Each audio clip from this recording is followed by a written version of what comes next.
rocking and fucking rolling. All right. Dude, this is it, man. We're just gonna keep on rolling on, dude. So With the 30-minute conversation we've already had. I know, dude. We've been talking for a minute. I know. I just I didn't know how much you wanted to talk about the world, so I was like, all right, let me just get this off my chest right now. You're probably diarrhea fucking of the mouth with this guy right now. You won't shut up. Well, it's all right because, like, because when I was in the hospital not too long ago, I was like, damn, this sucks. I only have, like, a couple nurses, and then, I had people like coach and friends coming in and out. Yeah. But I was like, this sucks. I would do terrible in prison. I'd sit around having anyone to talk to. Go crazy, huh? So it's the couple days I had in the hospital recovering from my knee in the MRSA. I was like, man, this is terrible. So, like, first I was like, I want to talk to people. I want to be around everybody. So MRSA it's resistant to antibiotics, right? Yeah, so this is how it got explained to me, and by no means am I a doctor, so if I misguide this, like, please, no need for comments. I'm not no a worries, doctor. I'm not a doctor either. Yeah, but basically what it is if you have, like, an infection, a lot of times they give you a general antibiotic. Yeah. And they're like, okay, cool, you're good with this. Well, with MRSA, it fights it, and there's different strands of it. Uh-huh. So when I was there, how bad my leg was, like, I couldn't even walk. Like, I had to ask for an old person walker just to go from my bed to the bathroom. Oh, wow. Like, that's how painful it so was. much pain. Yeah, and so they were giving me 3 different antibiotics, so that way they didn't know which strand, and they needed a certain one to kill it.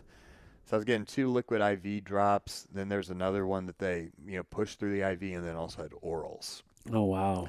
So it was just hammering me with stuff just to try to. Right, just throw the kitchen sink at it, right? Just Yeah. everything that they can think of to kill the infection. Yeah, it was really bad. Dude, staph is no joke, dude. I've had staph when I was in college when I was fighting MMA. Okay. And I remember like that was like a bad cold. Oh, I've never had staph before. Yeah, it was one of those where I didn't even do it like from jiu-jitsu or MMA. Yeah. What it was one of those things where I was with a bunch of people and we were gone for a weekend and we went camping. Mm-hmm. And I got it there somehow. Oh. And it was kind of funny because how I got this leg infection. I was at a jiu-jitsu camp up in Maine for Origin. Yeah. Do you think that had anything to do with it being up there? I mean, on the mats for a whole week. Nothing to do with the mats.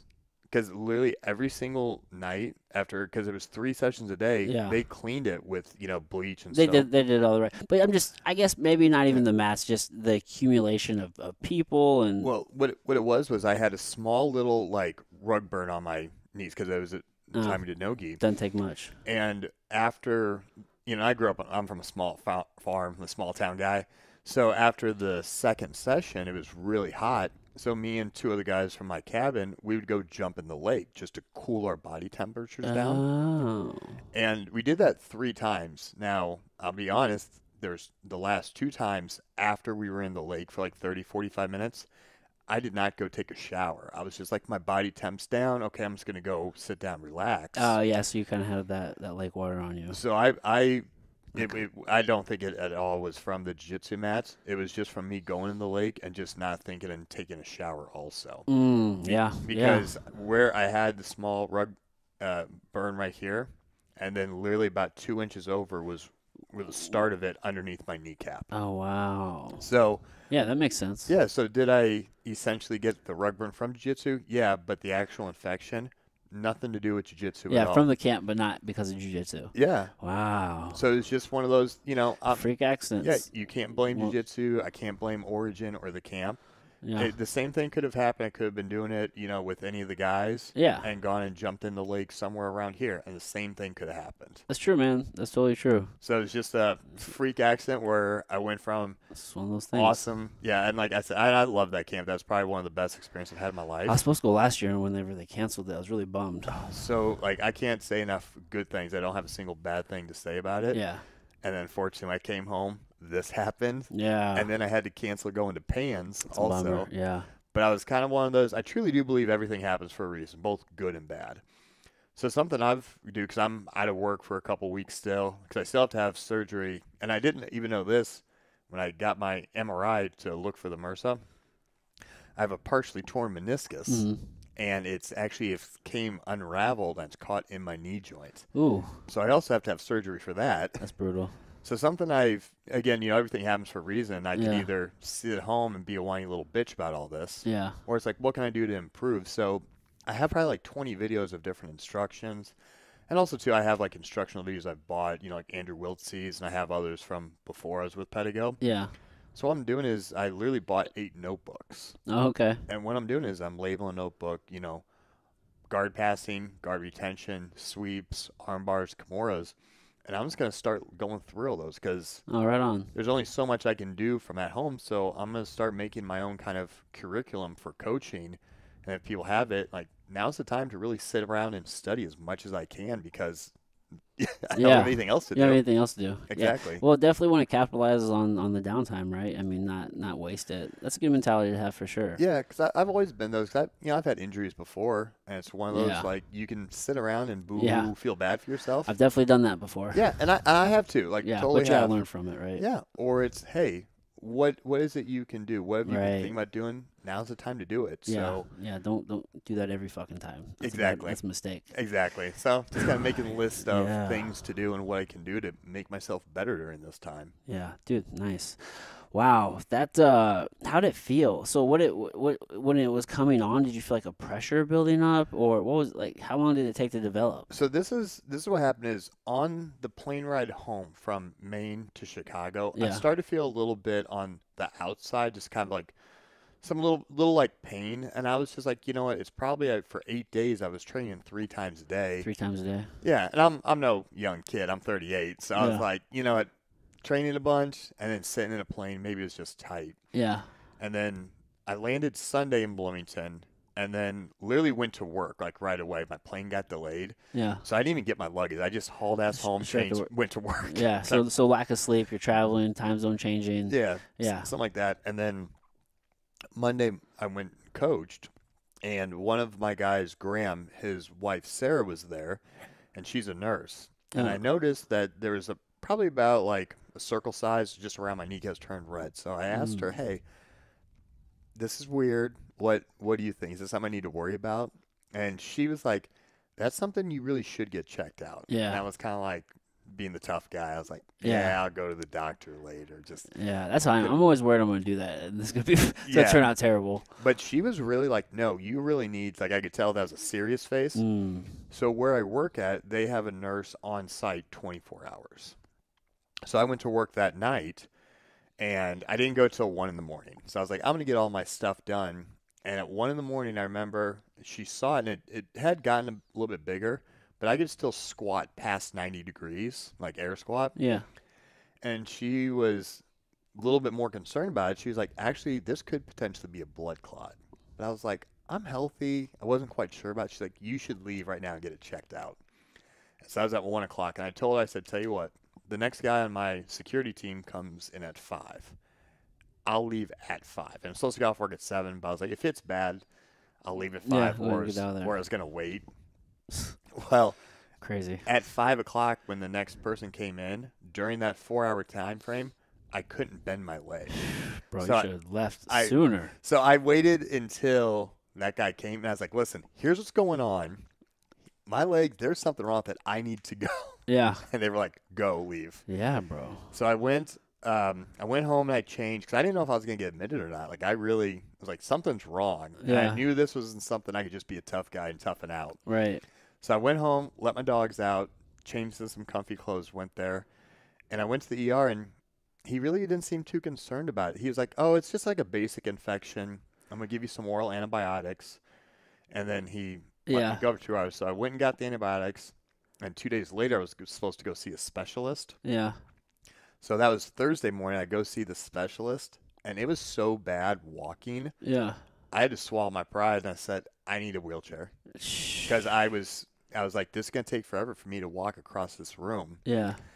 And when I rolled up my pant leg at that time, it had really swollen up, and it was red from the middle of my thigh down to my ankle. Holy cow, dude. And the doctor, he went to like grab for my knee, and I grabbed his hand, and I was like, if you touch my knee, I'm going to fucking punch you. I Oh. was like, because it was that tender. Yeah. I was like, you can touch it or very lightly push on it, but I was like, if you squeeze it, I was like, I will scream and hit you. Oh, It wow. was that much pain. So Ooh, man. he just took a look at it, like 30 seconds, and he's like, you need to be admitted to the hospital right now. Yeah. And my heart sank. I was like, because in my mind, I still was like, hey, can you just give me a shot or something so I can compete Saturday at Pans? Because I still had in your mind, you're still about to compete. Yeah, because I still had my flight. I had, I was ranked number 3 at Pans, like going into it. Yeah. I had a bye. I had the hotel room ready. I had like all my stuff packed, ready to go for my competition bag. Yeah. And he's like, "You're gonna be admitted." I was like, "This is a week of, a few days of." So I was supposed to compete Saturday, and it was Thursday morning. So in my mind, I could still fly out Friday morning and go compete. Oh my goodness! But then when I went into the hospital and they checked me out and all that, yeah. When they did the blood drawn and they did another MRI and they kind of figured out what it was, they told me, they're like, if you would have waited 2 more days, so if I would have gone to Florida and competed, yeah, they're like, you would have lost your leg. Like, they would have had to cut me from above the knee completely, had to cut it off. So I was like, that's some scary news. And I was like, there's one of those things where I was like, man, this sucks, like, not being able to go to Pans. Yeah, but there's a lot. But at the same time, I was like, I have my leg. You can go to all the other Pans later on. Exactly. With 2 legs. But it was one of those where, oh my goodness. And I'm not going to lie at all. Like, when I said I had to go admitted, I had to go to work, and one of my bosses, I can't say enough good things about this man, but, I told him what was going on, and I broke down and cried in front of him. Yeah. And I'm not, like, an emotional person. Yeah. So even he knew something was up. Yeah, man, that's some heavy shit, dude. I mean, that's a lot to process. You feel bad already. I notice whenever I don't feel well, or you get injured, it puts you in a place to where you can get to like that extreme state of feeling very quickly. You know what I mean? It's like, man, how can you not, with everything going on, the gravity of the whole situation, right? Like, whew. It was bad. You're all the way invested in going to Pans. You can't go to Pans. You feel terrible. Yeah, and I'd use that camp as like my pre-workup into camp. Yeah, that's your last little. Yeah, my weight was good. My cardio was great. Feel great. Yeah. Yeah. And I was just like, that's heartbreaking. Damn. Yeah. But again, like, it is one of those things where I think everything happens for a reason. Yeah. And then when the doc at the hospital said the same thing, this is somewhere there still is potential you could lose your leg. So again, I kind of cried, felt bad for myself, and then when he left, I was like, okay, suck it the fuck up. Like, let's focus. So I started looking up one-legged grapplers and one-legged, workouts. You can do a whole bunch of good shit. Yeah, and I was like, there's a part of me, I can't remember his name, but there's this kid from Arizona State that has one leg, and he was a national wrestling champ. Oh, really? So I started looking up a lot of his stuff. Yeah. And if you looked at him, like, his upper body is 2 weight classes above the kid he went against. Yeah, because so I started kind of like, okay, well, this is gonna suck, but it's not gonna stop me. Yeah, you're gonna go down a weight class because you're gonna lose some. Yeah, it's like, and I got pretty damn good legs. So I was like, man, if this is the cards they're gonna be, I'm gonna be mentally prepared for getting back into it. Thank God we didn't have to go that route. Thank goodness, but yeah, that's a hell of a mindset to have during the whole thing. Yeah, because I was like, I could just sit around and boo-hoo, feel bad for me, or if this is a possibility, I want to be mentally ready. How am I going to do this? Yeah, yeah. Are you taking any like probiotics or anything right now to kind of help with the antibiotics? The antibiotics will wreck your gut. Oh yeah, and I still have. After today, I still have 3 more days of like the orals at home. Yeah, so I take that kombucha. Which I had never heard of that actually till I started training with the Pedigo guys. Oh, really? And I went and stayed with them. Like, they were all getting that. And that's my jam. It's just fermented tea. Yeah. And I was like, what the hell is this? And they're like, it's an acquired taste. It can be. Yeah, kind of vinegary. Yeah, but now I'm used to it. So I take that, and then I'm a very healthy person. So I do lots of like yogurt with honey and fruit. That's good. So I do yogurt, and I do the kombucha later on in the evening. Nice. So that way it's like I'm still going with it. Man, I haven't as recently as I haven't as much recently as I did at one point, but I was eating quite a bit of sauerkraut for a while, and then I tried some kimchi. Kimchi wasn't really my favorite, but I ate it for a little bit. But yeah, I definitely try to always get different fermented foods in when I can. Yeah, it's one of those where like I never would have. I was like 16, invincible, and I knew everything. Yeah. I would have never tried that stuff because it's like, oh, that just smells or tastes bad. I'm not going to. But now that I'm a little bit older, it's one of those where, yeah, it's an acquired taste, but is it good for me with my health? Is it going to possibly make me better with, like, digesting healthy food, give me good energy for workouts, digest my food better? So that way then I have the right stuff to then recover from workouts, Yeah. or it's going to let me process my food to give me good energy. Yeah. So it's kind of funny how it's like, yeah, in the perfect world, I wish I could eat pizza every night Right. and I'm going to be healthy. Right. And don't be wrong, like I do eat pizza. Pizza's my favorite food. Oh, I love I had it, yeah. pizza the other day.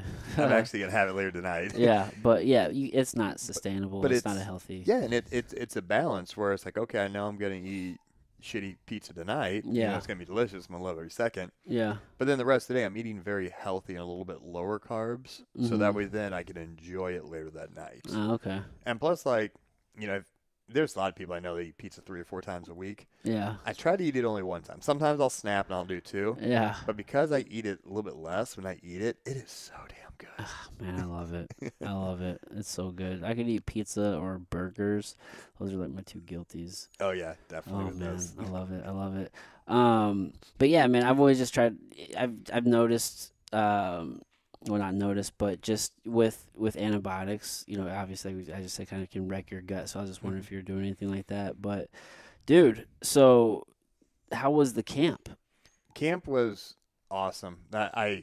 Again, kind of like you, I actually was going to try to go the year before, but because of, you know, the pandemic, they didn't have it. Mm-hmm.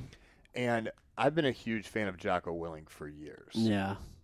So when I found out he was involved with Origin, I dove into it.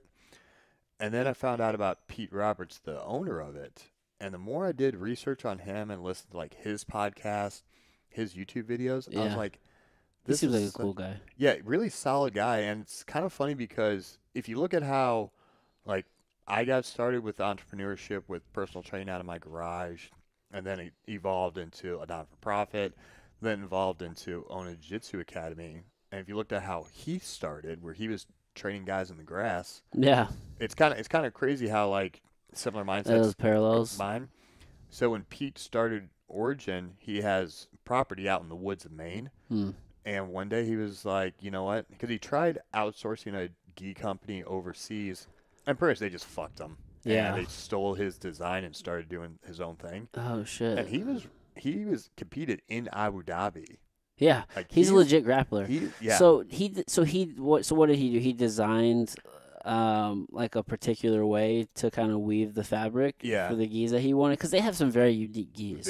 I love them. They're beautiful. They're hands down my favorite gis. Yeah, they look great. Yeah, and they feel great. Yeah, and what he wanted to do is he was like, you know what? He started, you know, in outsourcing overseas. Right, and then they sold his shit, and then they started producing it for other people. Yeah, and he just said, you know what, screw it. So he literally had a buddy come over with a chainsaw, took out some trees in the backyard, built like a barn shed, and started learning how to weave fabric, how to sew. Yeah, I know they found, I don't know what the machines are even called. It's called a loom. Oh, looms. Yeah, they got some old looms, right? Yeah, and that's what he did. Is he actually was trying to find these looms, but when, you know, kind of through the Industrial Revolution, slowly they started selling them overseas because you just get, you know, it done cheaper over there.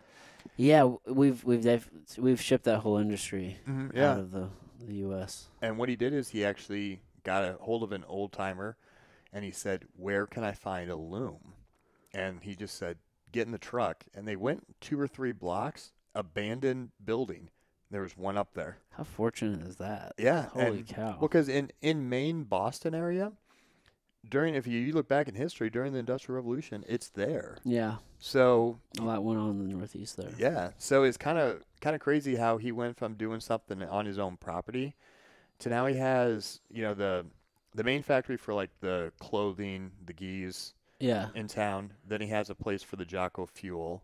They give you guys a whole tour of this shit? Yeah, so the camp, you can either do a 4-day or an 8-day. And me, I was like, I'm all in. If I'm going to go big. Hell yeah. So we did training a couple days, and the people they brought in for the instructors were phenomenal. Yeah. And then after 4 days, you got to tour all the factories if you wanted to. Okay. And I'm a wholesaler for them, so I was like, hell yeah, I want to. Oh, you wholesale for them? Yeah. And I'll tell you what, the 3 most important parts of the camp for me was, one, meeting Jocko, just because he's a hero of mine. You know, he's somebody I look up to. I've read all his books, like, and his book that you have right here, Extreme Ownership. Yeah. When I got Jocko to sign it, I had the first edition, and he noticed that. Oh, nice. So he knew I'd been a fan of his for a long time. And then my boss that I told you about with my leg injury, when I went to see him, I actually gave him the new copy, and I told him, so this is how I hold myself to my standards at work and personal life. So, and he's a big reader too. Yeah. So I gave him a copy of this. And when he came to visit me in the hospital, we had a long talk about the book and why I like it. Yeah. Dude. So getting to meet Jocko and have him sign Oh, it, yeah. that was He's an exceptional human. a great part. And then when we were at the factory where all the clothes were, everybody was talking to Jocko. And I went up to Pete and I said, hey, Pete, can I steal like 5-10 minutes of your time?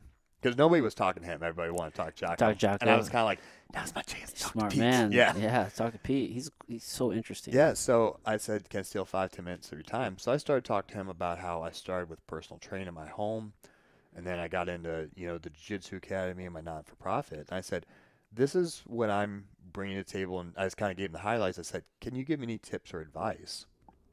And he told me the most important thing, he said, is the culture of you being a coach, the culture of the gym, the academy.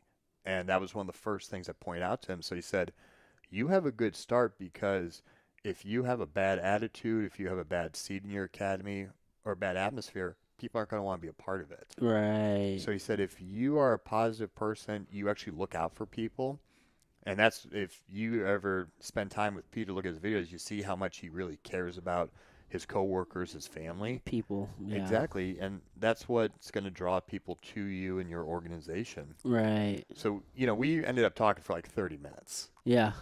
So that was cool. That's awesome. He took the time, and I'm not a big wholesaler. I'm very small, new to this. I've never been a wholesaler or anything. So I'm still learning, trial by fire. I describe as I'm building the plane as I'm flying it. Hey, listen, sometimes that's just how it goes. Yeah. And, the cool part for me is they had these really cool like ceramic mugs. And just after a while, my ADD kicked in, and I was like, do you guys sell those mugs? Like, that's really cool. And he's like, oh, yeah. And I was like, how much is it? And he grabbed it. He goes, it's on the house. Just keep it. Oh, sweet. So right then I was like, you know what? I'm never going to drink out of this mug. Because it's like, I got to talk with It's a keepsake. It's a memory. Yeah. I had a really great conversation with the owner of Origin. And got some good tips. And then he just gave this to you. Yeah. So I was like, and I don't even know how much the thing is. I'm sure it wasn't cheap. It wasn't like, hundreds of dollars. But still, it's one of those things like, you were kind enough to take the time out to talk to me. Right. And then give me a gift. It's going to mean something. There's no better gift that somebody can give you than their time. Mm-hmm. You know what I mean? Just sit there and just listen to you and then just give you their thoughts. Like, that's one of the reasons why I love podcasting so much is, like I was saying before we started recording, well, one, it helps me kind of develop like that more empathy and connection, because people are so important. Like, as humans, we need other people. It's just a fact of life. We need them. And, oh, fuck, I lost my train of thought, dude. Shit. What the hell was I about to say? I think I knew where you were going. Is you said it's connecting with people. No, there's another point. What was we were talking about how, because Pete gave me time to speak to him and he gave me a gift. Oh, that's why I like podcasting. Oh, people, yeah, because when the fact that somebody will share, 30 minutes like with Pete or an hour, and they're giving you that time, and then they're also sharing their knowledge and their insight with you, man, that's just so invaluable. You know what I mean? Just the fact that people do that is just so cool. Mm-hmm. No. Yeah, the fact that he's generous and just was able to, it was like, all right, man, cool. Like, let me hear. He didn't know you, right? No, He was not like, at all. he's like, let me listen to him and then give you advice, and then he gave you an awesome gesture of a gift. It's like, that's super cool. Like, sounds like a very rad human being. Oh, very much. And then he's a very large man, and I'm 5'10", 200, 205, so I'm like a little bit above average built. Yeah. He dwarfs me. Like, he is a large human. Yeah. But I asked him a couple times, hey, will you roll with me? Yeah. So did you get to roll with him? So I did get to, but I knew it was the first couple times he was like, oh, I'm gotta see these people. I could tell because he didn't know me from Adam at all, Yeah, So- it's dangerous. Yeah, he didn't know what I was gonna do, and I think from that talk we had, he realized who I was as a person. And I was like, I'm not gonna try to like do a bicep slice or a heel hook. Grant, I wouldn't have got it. Like, he would beat the hell out of me, and eventually he told me, he's like, tell you what, tomorrow, like he kind of strained his like trap. He's like, if I feel better tomorrow, I'll roll with you. So I was like, okay. And I was like, there still wasn't sure. Yeah. So I was working with the guy before the afternoon session, and he went up to me and he was like, you ready to go? And I was like, Right now, he's like, you've been asking me all week. And I was like, all right, let's go. So in Let's front of the go. whole camp, You roll got, with you. yeah. And Word of you. I'm not gonna lie. He could have done me a lot worse. Yeah. Like I'm in the game long enough. I know when somebody's like really dropping pressure, ripping submissions. I didn't get a single move of offense, but he was very kind. Oh yeah. So it was, and for me, like it wasn't about can I BP, can I get an offense move. It was just an honor to roll with a good human being that's Yeah. very skilled. Yeah, just to share the mat. Yeah, and then later on, I believe it was the next day. He was kind of joking. He's like, "You want to go again?" I was like, "Hell yeah, I do." Of course. So I got a picture with him, and I said, "All right, come on, let's go." He's like, "You really want to go in?" I was like, "I'm not gonna be able to roll with you next week. Like, I'm probably Like, not gonna see this- you till next year." Yeah. Yeah, let's roll again. Yeah, take advantage of that. So you roll with him twice. I got to roll with him twice, yeah, and Nice. I got to roll with some other guys like JP Donnell. He's a Navy SEAL. He Dude, was a I've sniper. been. JP and I were supposed to podcast whenever I Oh, was. really? Whenever I went down to Dallas for Nogi Pans. Yeah, Whenever last year, whenever yeah, I I remember was- that. I was supposed to podcast with him. Unfortunately, he had something come up and he had to go out of town. So, I didn't reach out to him. I probably should still. I think I have 2 or 3 weeks still. Yeah, Nogi Worlds is in Dallas. Yep, that's So I coming might up. try to reach out to him and see if Yeah. we can sit down. He's such a good dude from what I can tell. He's actually in St. Louis these past With couple of days doing some. first form. I think it's with Echelon Front. I know there's a lot of Okay. first form guys there. They usually stop by the office. Mhm. And they're friends with those guys. But I think they ran like an FTX or something like that with Okay. Echelon Front here in St. Louis. It Yeah. was like $4 or $5 grand or some shit. I That's- was like, man, I would love to do this.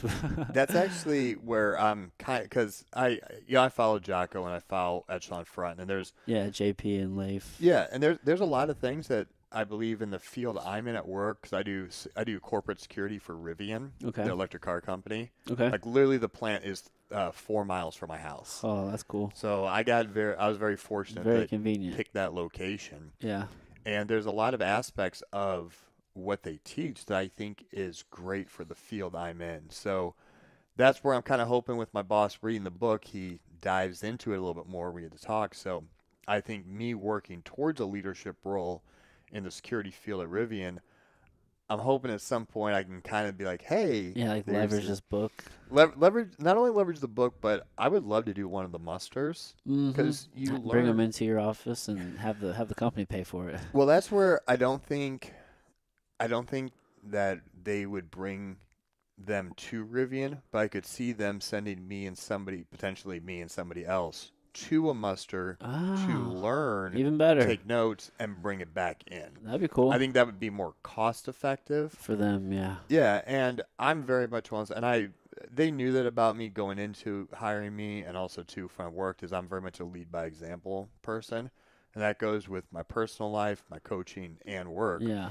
So I'm hoping that the more I lead by example and do that at work, hopefully that will benefit me with something I privately want, but also what I'm going to bring to the table with work. Yeah. Yeah. Sounds like you're much more of like actions speak louder than words kind of guy. Yeah, because I can't tell you how many times, and you've been in the game with jiu-jitsu and MMA, people come in like, I'm going to train 7 days a week and I'm going to be a world champion. 2 weeks later, Gone. where's this asshole at? Always. Yeah. Yeah. So that's one of those where, you can tell anybody anytime, hey, I want to do this, but realistically, do they do it? Right. Some do. Yeah. And I'll give credit. Some do. And others, you're like, okay, well, why don't you show me? Yeah. And that's kind of how I try to Yeah, be. man. You can say all the words that you want, but your actions will tell the truth. Oh yeah, 100%. And that's part of the things too, where it was kind of funny because I didn't see this video until my last day in the hospital. So when I gave my boss this book, I said, I think you would really like this. And I gave him a quick little brief, and I said, this is how I hold myself accountable when I'm at work, like some of the lessons I've learned in this book. And then my last day in the hospital in LinkedIn, Leif Babin was talking about how, some people are going to go to the muster, read the book, and they're going to go to the book. It's like, you need to read this. I'm going to own this extremely. And, trying to pound on your chest. Your boss probably is not going to read it. They're going to be like, this guy's psycho. Yeah. Or if you say, hey, I got done reading this book. This is the standards I'm going to hold myself to. If you'd like to read it, so now you know how to motivate and hold me. If you're interested, here's a copy. Yeah.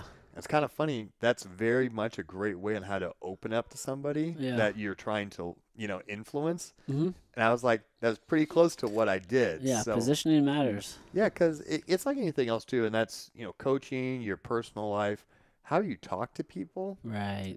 Because, kind of like what we were talking about earlier, if you go up to somebody like, you need to learn this and you need to think this way. Yeah, nobody wants to be told Fuck what to you, do. man. Yeah, bro. No, but if you're able to say, like, well, this is how I view things and this is why, and you have a conversation. Right. But when people start like pointing the fingers, it's like, I'm the wrong person, Jack, to talk to you like that. Yeah, you're gonna get pushback every time. Yeah, and I've had people that have tried to do it, and I just say like, something, I just don't want to have this conversation. I just don't think it's going to go anywhere. Yeah. And I just walk away. Mm, And that's fair. I just don't care about it. Because at this point in my life, I want to be around good people. Yeah. I want to have good conversations, learn from them, or hopefully I can help learn something from you or teach you. Yeah. But if it's somebody that their mindset and they're only going to talk like this, it's like, I'm good. Yeah. There's no point in interacting with. You're not going to change. With They're that. not open-minded to have a conversation. Right. So if you're like, I'm very open-minded for the most part, Hmm. but there's some things I'll fully admit, like I can be an asshole and be like, no, I have my mindset up on this. I'm not going to change it. Yeah. But for the most part, I'm very open-minded if it wants to be a conversation. But once it's, you need to do this or you need to think like this, like, it's over. Yeah. Don't tell. Yeah, man. It's just never. There's just something internally, right? You're like, oh, I gotta push back Yeah, against that. because you're going to be defensive, and that's just, and they're going to be defensive because you're pushing back. Yeah. And I was like, it's just gonna. Yeah. Not everything deserves your time and energy and focus. No, exactly. Yeah. 100%. Because Dude. yeah, there was I was actually having this conversation not too long ago. Is people were talking about like certain types of like yoga and like chakra and like the healing stones, Hmm. and some of these people are like really into that. Yeah. And I was like, hey, that's cool, and I don't mind having a conversation, but I don't know anything about it to have an intelligent Right. pushback. So I just kind of something like that. If you truly believe in it, awesome, more power to you. Yeah. I don't have that education about it, so I'm just gonna listen and Yeah. It is what. decipher. And who you hurting? Who are you hurting with, Yeah. with some of those things? Well, and I tell people, I was like, if you truly believe this and this helps you, go for it. Yeah. Just like there's some people, and I come from the gym world because I got my education, exercise science. There's some people that cannot work out without a pre-workout, a drink in between their workouts, a protein drink afterwards loaded with 5 other things. And I'm Yeah. like, hey, if you think all that works and it is working, cool. But also I'm realistic, and I used to manage, supplement stores. There's some of that shit that really is a bunch of Yeah. BS. It helps to manage your expectations. Yeah, but if psychologically it's helping you through a placebo's effect, just Yeah. like people with the stone, chakra, yoga, Yeah. if it's helping you and you believe it, go for it. Yeah, I mean, if you're not hurting anybody else and in your mind it is a benefit to you, the placebo, we call it the placebo effect, and sometimes I feel that we don't really give that enough credit for what it is. It's literally your mind making something real. Oh, yeah. Whatever your belief is, you know what I mean? And that's done some exceptional things for some people, like heal things that you would never guess that could be healed, right? Even just by taking like a sugar tablet or something of that. Oh, effect. yeah. So like the mind is very powerful. So to your point, I mean, if it's helping you, man, all power to you. Oh, yeah. And that's even part of like the sports psychology. Like I really dug deep in sports psychology the past 2 years. Okay. And because I got a minor in it, but it was more like I only had to take like 4 or 5 classes. Like it really wasn't Yeah, nothing that- really that hard. intensive. But then when I started looking into more the coaching, because when I was personal training, I wanted to be looked at more as a coach instead of just a trainer. Because people think trainers, think of like the big meatheads or the mean girls that are like, quit being a pussy, give me 10 more. Yeah, you're just writing up workouts and telling people. Yeah, lift but weights. when I was looking at like coaching and the psychology of, some people you need to get in their face, other people need to be coddled, other people need goals and challenges. Yeah. So I was like, well, that's totally what personal training is. It's being a coach and, kind of pushing people different ways. Yeah, it's like behavior influence.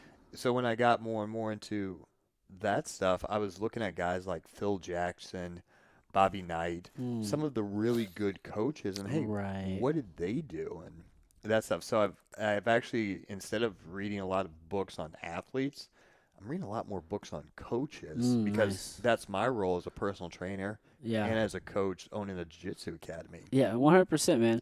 In general, I got this Jordan Wooden book down there. He was a basketball coach, I do believe. Yeah, I know the name. I was just looking. I need to Yeah, I need to read the book. I haven't read it yet, but I'm in general. I'm learning that you can learn so much just by reading about a person and some of their experiences and thoughts and endeavors. So, I have been diving more into biographies and different books written by different people, like autobiographies or just thoughts or whatever their thing is on Yeah. a certain subject. Like I read the book by Ray Kroc, Grinding It Out, about how he built McDonald's, and then I Yeah. read Sam Walton's Made in America, Mm-hmm. and man, those are and Phil Knight's That's Shoe Dog, one of my favorite books, dude. when I actually went to Pants. So my first IBJJF tournament was Pants. I don't recommend that. Do an IB tournament first before you go to a big one. Yeah, But on my way to Pans was when I was reading that Shoe Dogs, and that was a great book. dude, it's such a good story. Yeah, it really is kind of crazy how he just started off just with like a track shoe and now to what Yeah. it is. You know what really resonated with me in that book was how he had this idea to start a business, and he was with his buddy, and then I think they ended up in Hawaii for a while or somewhere, and then They had the idea in Hawaii, yeah, well, and then they went to SoCal. Yeah, and and they that's when they started it. Yeah. well, either when he took a job and he had this idea, and his buddy ended up like falling out of it, Mhm. and then he ended up working for 4 or 5, like 6 years until he actually picked up the business part again. So it was just kind of, it really resonated with me because I have this business, Imposed Will, and I started it a while back whenever I first started fighting, and then I put it on the back burner, and then like I'm picking it up again and really focusing on building this business. So it really resonated with me in that it's like, shit, man, he still built this huge company, and he had this idea. Life kind of took a hold, and he kind of went away from it, but then he came back to it and refocused and still managed to build it. And there's just so many cool lessons in there that he learned. But just in general, man, you can learn so much from other people's experiences. 100%. And what I really like too with that book too, Phil Knight, and then the Ray Kroc book too. So I watched the movie. I've watched it so many I times. love that movie. Uh, He is kind of a prick, but like, dude, but I see I'm not what he under did, any though. impression that he was a fantastic human being. No, but I see where his drive and determination. Oh man, You need that to be successful with business entrepreneurship. yeah, But the things that I really do like about with the Ray Kroc story with Phil Knight, even if you look at like somebody like Michael Jordan too, like greatest basketball player of all time, oh yeah, is learning about their failures and how they've overcome them. 'Cause yeah, I openly admit this to like all of my students, anybody I've personal trained. I always tell us I have fucked up way more than I've ever succeeded. yeah, And when I was helping them get ready for like their first jiu-jitsu tournaments, I tell them like, okay, here's where I fucked up. I literally was only training jiu-jitsu about 2 months. And I was like, let's go do a tournament. On the way to the tournament, I asked my buddy, I was like, hey, how the hell do I score points? And I never wrestled, so I didn't know how to do a takedown. oh wow, So I was learning how to do all this on the car ride over. that's so funny. So I tell the guys too, like, okay, this is how you do things, this and this. And Yeah. plus with my old, the other two teams I did jiu-jitsu with, where we started on our knees. And now, with Pedigo, with all of us, we start standing. Uh huh. And, all these guys, they say like, oh, I've never done a takedown. I was like, hey, never did I. So let's work on it. Yeah, So that way when it was tournament time, they were prepared. you're truly head first in this thing. Yeah. and I told them, I was like, I didn't get this when I started. Yeah. Here's what I did wrong. And even like I was talking about just a little bit ago with Pans, I'd never done an IBJJF tournament. The first one's Pans, which in my opinion is the third biggest tournament in the world. Well, if it makes you feel any What the better, hell did I do? my first IBJJF was Master Worlds. So Oh man. there you go. Yeah. And first round got triangled. Oh, did you? Oh yeah, I was scared shitless. I was just It happens. yeah, I wasn't mentally ready. So now It's a big tournament. yeah, so I tell the guys like, listen, this is where I was just like, no, I'm with Pedigo, I'm better, I'm gonna do this, and I wasn't. And then I started doing, like the Tennessee one, the Chicago, like other IBJJF Yeah, you start getting reps in. to learn. So now I had some guys from my team, like they did the Indiana tournament. I'm gonna have some guys sign up to do the Tennessee tournament. So it's like, let's try some smaller IBJJFs, Yeah. get you ready, and then do it. And Yeah. I start them first like Fuji or Grappling Industries, Those are great. then get into an IBJJF, then we'll get you up there. So I tell them it was like the way I did how I got into MMA, how I got into Jiu-Jitsu, it was all terrible. It was dumb.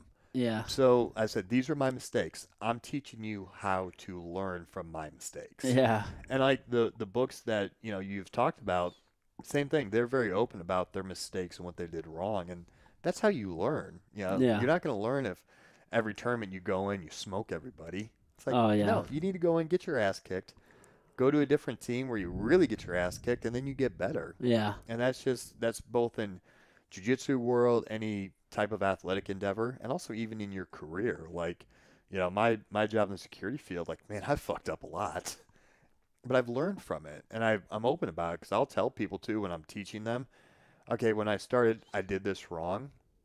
I'm telling you this so you don't do it. Yeah. And I think that's an invaluable way because a lot of leaders, I'm never wrong. Everything I do is right. Like, Yeah. no, man, tell me when you were wrong. We all mess up. Unfortunately, sometimes you just have to learn the hard way, even if Yeah. someone tells you. Yeah. The problem is when you do it wrong 5-6 times in a row, then it's Oh, like, yeah. okay, That's the issue. you're just being an idiot. Yeah. Yeah, then we got to do something different. But yeah, I think about that with my son. It's like, man, I'm trying to just save you some pain, buddy. Mm-hmm. But he's so determined to just learn. Do it my way. Do it his way. We were all kids once, and we all thought we had it figured out. You try to keep that perspective, and then you get on the other side of things, you just realize how much of an idiot you were as a kid, and it doesn't matter. Even though you thought you had it, you Mhm. really didn't. Well, and I think the thing is too, because I'm 38, so we're around the same age too. The difference is, so like what we did as a kid that was bad is completely different than kids nowadays if we did the same thing. So like here's my example is I got a couple guys that are cops at my academy. So I remember when I was 16, and I do not endorse this. I don't recommend kids to do this, but when I was 16, I played football in high school. So there were some days, I had a part-time job or a retail job, and I couldn't go to the football workout, to the lifting, because I just need basic gas money. So at my high school, where the weight room was, it was kind of an older building, so there's a certain door I knew I could push and pull, and it unlocked. Okay. So I broke into my high school to go work out. Oh, really? So I don't recommend children to do that. I'm not endorsing that. Yeah. But also, I was trying to, improve myself. I was Yeah. trying to work out. That's not the worst thing you could have been doing. Yeah, and I realized that nowadays, I feel like if I would do that nowadays, like if I was 16, I did that, I probably would get arrested. Possibly. I feel like when Catch you on some trespassing. Maybe. It just depends on what you're doing. yeah, It just and depends. it's like I wasn't, I told my cop buddies, and I asked them like the old timers, I was like, what Yeah. would you have done? And they're like, well, at 1999, they're like, we probably would be like, what are you doing? Yeah. Do your parents know? And they didn't, and there wasn't cell phones. Yeah. So they're like, we probably would have called your parents or drove you home Yeah. and let them deal with you. Yeah. Like, but nowadays, like, we probably would have had to call your coach, the school administration. I'll let everybody know. Yeah, man. They take, it's funny. I was actually just talking to a friend yesterday about this. And we do not allow kids to still be kids. Well, even in general, it's always really been this way that, your brain isn't fully developed until you're 25 anyway. Right. So, I mean, that's just a fact. Like, that's science. Your ability to have, like, forethought and to make complete thought-out decisions isn't fully formed typically until around that age. Yeah. So, as a society, we tell 18-year-old kids, still very much kids with underdeveloped brains, that you are now an adult in society. And I get that, because in some regards, I mean, you're still you're grown up, sort of, because even then you're still not even still physically developed. You know what I mean? Because you can still develop into a very much more of a mature adult, right?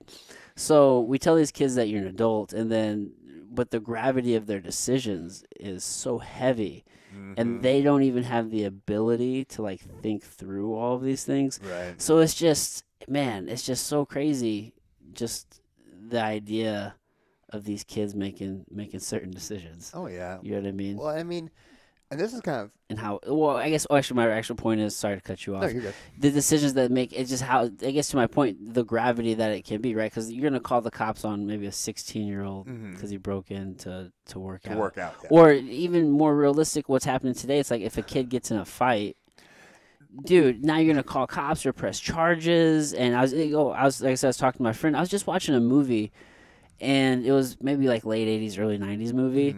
And these two kids, like, do you use restroom or anything? You good as your knee? No, it's my legs kind of cramping up, but Okay, I'm good. I just want to make sure you're comfortable. I know sitting here is like, it Yeah. can be uncomfortable, dude. No, I'm just kind of cramping up because my knee, like, it tightens up. So I'm like, oh, I need to move Yeah, around bro, a little bit. you just had freaking, you've been a long stay in the hospital. Yeah. So I totally get it. No, I'm good. I sometimes gotta move a little bit. But the point is, the kids fought, and it was like in gym class or some shit, and the teacher broke them up, and was like, hey, what's going on here?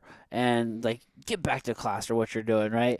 And then he turns to the one kid and like, because it's like the kid who typically bullies the one kid, and the one kid finally stands up for himself, Right. because it was like some sort of martial art movie. I can't remember which one it was, but and then the gym teacher was like, hey, good job, kid. You know, like way Yeah. to stick up for yourself. You know Yeah. what I mean? Because like you're developing. You know what I mean? But now, if that same shit happened, it'd be like, oh, we gotta call everybody's parents, and then somebody's gonna get arrested, and we might possibly press charges on even kids that are younger than 18. You know what I'm saying? So it's like, man, like where does it end? That's so crazy. Like, Yeah.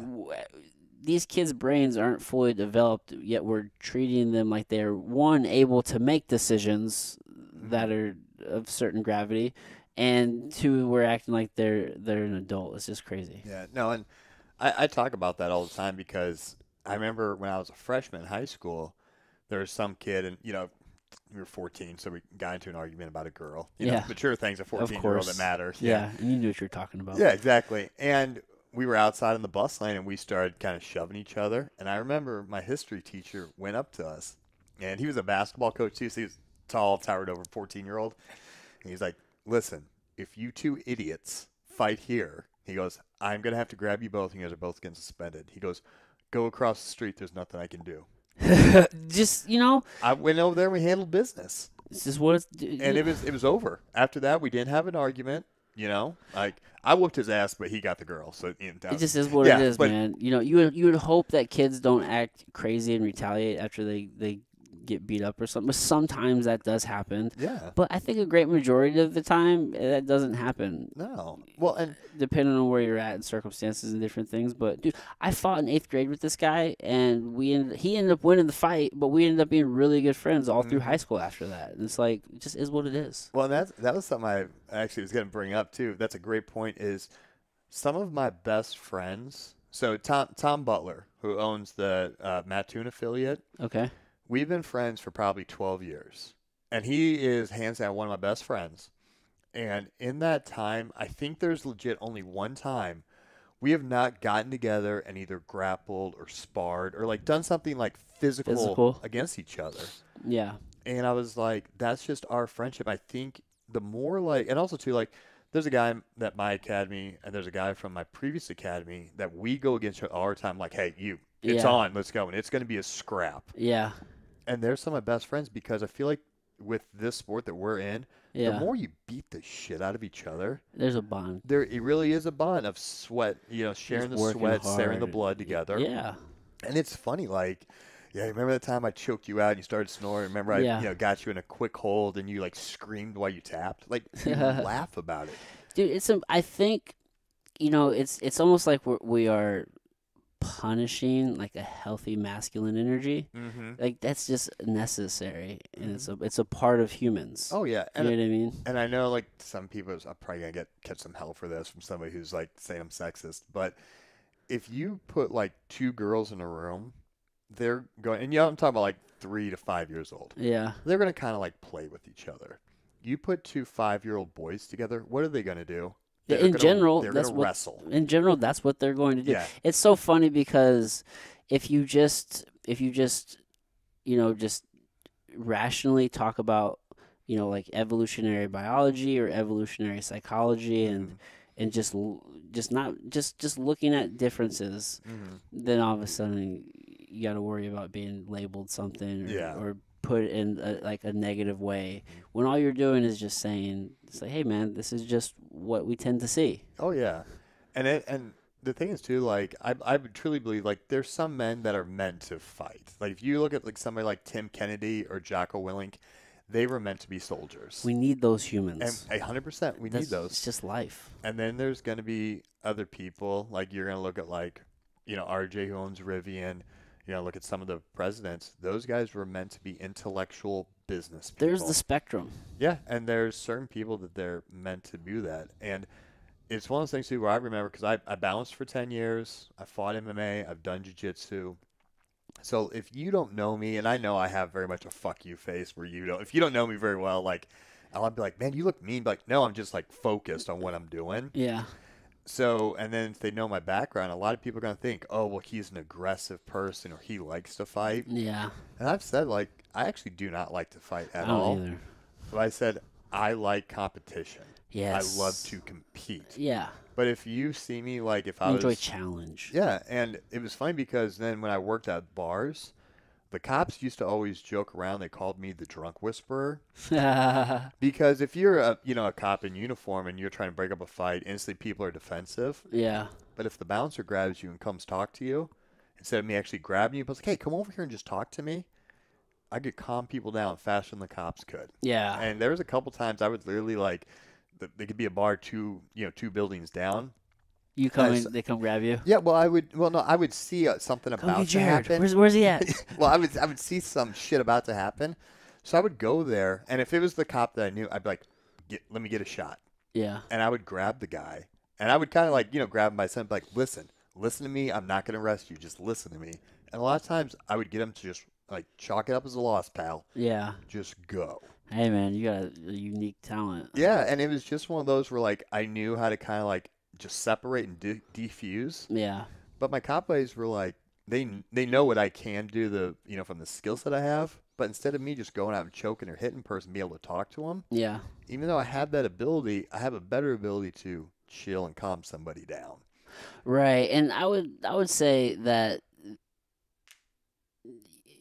the constant struggle that you put yourself in between jiu-jitsu and like that helps you stay calm in those situations, wouldn't you think? 100%, because you see those guys that are just full of shit and they're like, oh, I'm undefeated in the street. Be like, dude, no, you don't know what you're doing. You might have tagged somebody with a lucky swing and think you won, but you really don't know. But the people who genuinely know how to fight or are like 100% genuinely tough, like Donald Cerrone, tough bastard. Right. Yeah, like he'll go and The like bad man. yeah, and he'll go and like roll a doom buggy a week before a UFC fight. Yeah, he doesn't do things that are advised. No, but if you think about it though, if you've ever seen him interact with the people he's fighting or like a crowd, he is smiling ear to ear, wanting to love on everybody. Yeah, And he's not angry. No, and I feel like the people that actually know how to fight, know how to do jiu-jitsu, like the really good people, like look Andrew Wiltsey, Yeah, number 6 in the world, he's amazing. soft-spoken individual. I talk to him about books more than I do jiu-jitsu. Yeah, I like Andrew a lot. Yeah, and that's one of those things like he could totally whoop the shit out of 99% of the population. He could. In jiu-jitsu. Yeah, but he's really just soft-spoken. Just give me a, nerdy book to read. Yeah, he's a good dude. Yeah, he just has a very unique mind, right? He's just tuned in. Exactly, and I truly think that's something that with law enforcement and military, they're starting to go more towards jiu-jitsu because they see when you have this confidence of knowing how to control somebody, Yeah. you don't need to punch, you don't need to draw your weapon as much. Are there times you have to? Like somebody's firing rounds at you. Inevitably, for sure. Yeah. But if you can, if you have the confidence to handle situations without getting scared or overreacting or allowing, your adrenaline to shoot up to where you can't make a good sound decision, right? And then you do panic and go straight to your weapon. Yeah. If we can eliminate that, then that would be ideal. Oh yeah, because I've had a lot of because I don't have a lot. I probably have like 7 or 8 cops that I coach, Yeah. and they've all said after like 3 months, like, how I talk to people has changed. I'm a lot calmer. Yeah. And there is a physical, but like I'm not worried about it. I'm not instantly calling for backup. Yeah, because, man, we all like to believe we have certain abilities Hmm. that we don't. We all Oh overestimate our capabilities. We all underestimate how much we actually eat and move. yeah. Oh yeah. and man, just having an idea is like, all right, well, if we do fall, I know what I'm doing during that situation, as opposed to it just being a complete mystery, which is super scary, and Hmm. that's going to cause you to panic and make poor decisions, and who knows where that could lead to. Oh yeah. Um, 100%. 100% agree with that statement. have you ever had any of your guys? Are you like teaching them jujitsu in regards to like how if they're wearing their belt or anything? That's something I never really thought about until there's this officer. Her name's Ashley Cummings, Okay. and she used to train with us at St. Charles MMA, and she lives out in San Diego now. She's been a police officer for many years, and she's a professional MMA fighter. Okay. I think what is she? She might be a brown belt in jujitsu. Okay. So very experienced grappler, high level fighter. And I saw a post of hers one time, and she kind of mentioned, and I didn't even think about it until I saw it, how there is a bit of a difference with the way in which you move.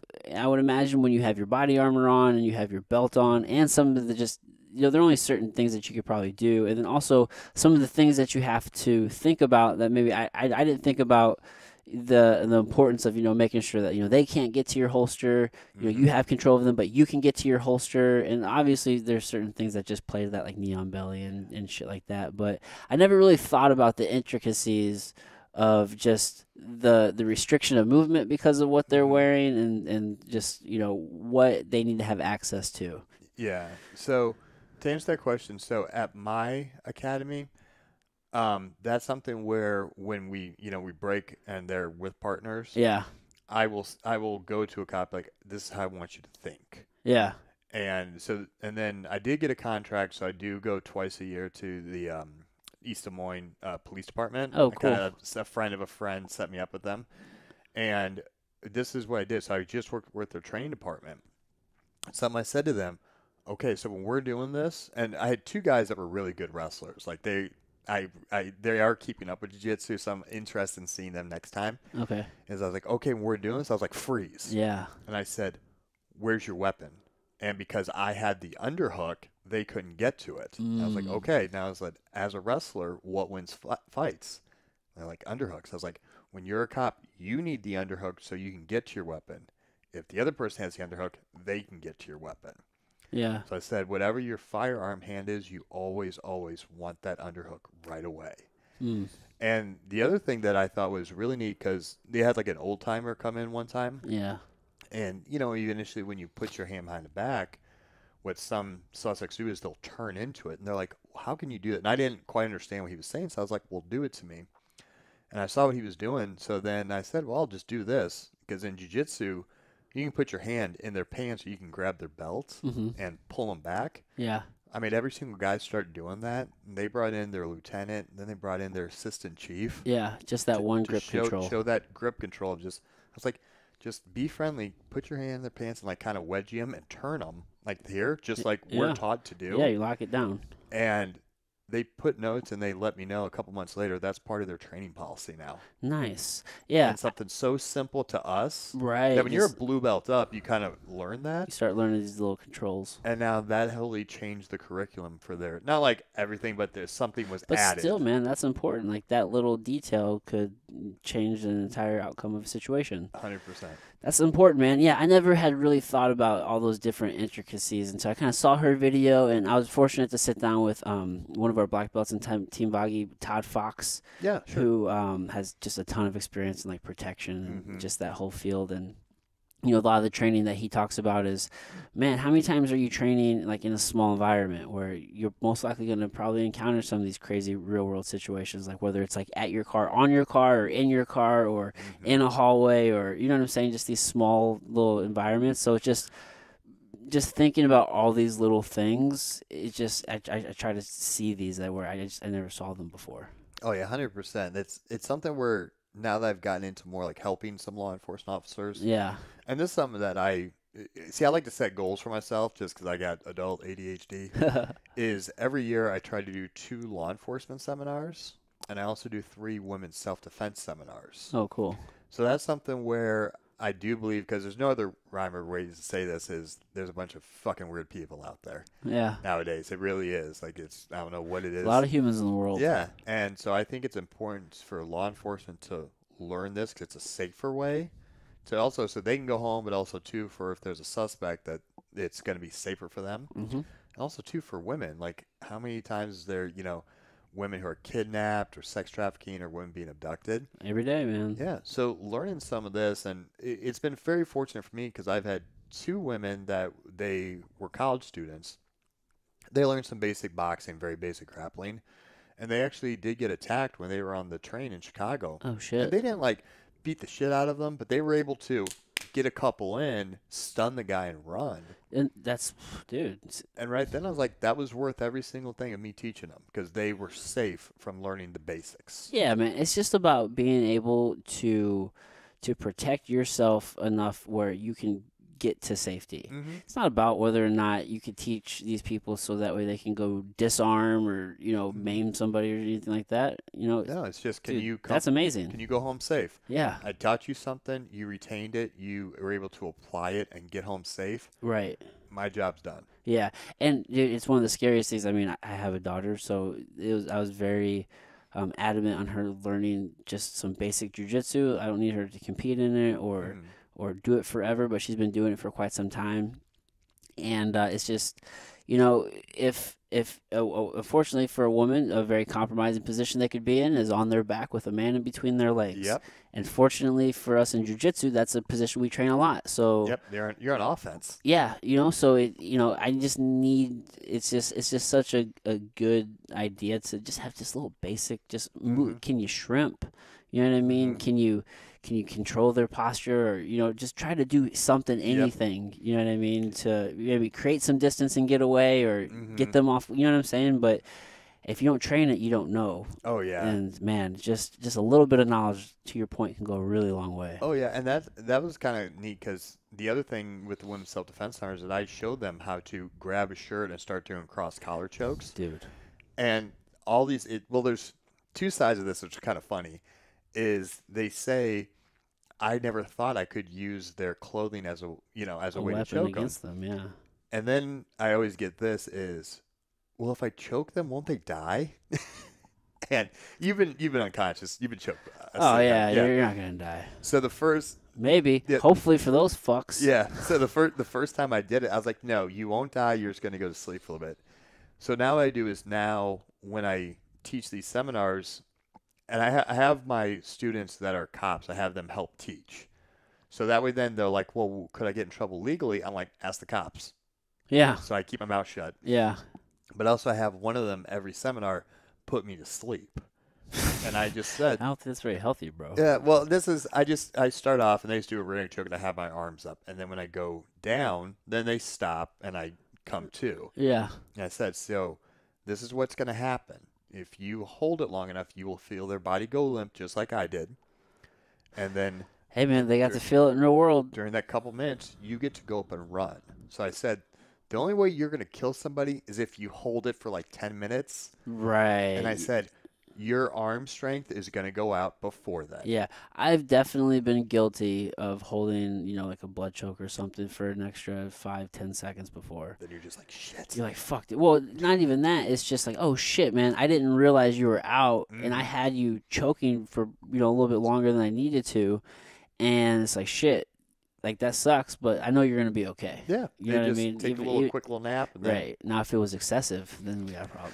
Yeah, you're not going to hold somebody for 5-10 minutes. Nah, you're going to burn out, dude. Your forearm's just so tired, dude. Exactly. So that's the other aspect of the self-defense seminar that I teach that they That's learn. cool, man. And that's one of those things where I think, too, that's kind of leading by example. Again, where it's like, okay, I'm going to put myself, I'm going to go completely unconscious in front of everybody. Yeah. Yeah, it's not, I don't recommend that to people. I don't recommend it either. Yeah, but it's one of those things where, okay, this just happened to me, but you see, I'm awake, I'm fine, and I still have another hour to teach you guys. Right. So if some shitbag is doing this to you, put the fucker to sleep, soccer kick him in the head, and run away. That's my exact words. 100%. And they said, they're like, well, would we get in trouble if we soccer kick him in the head? And every single cop's like, fuck no.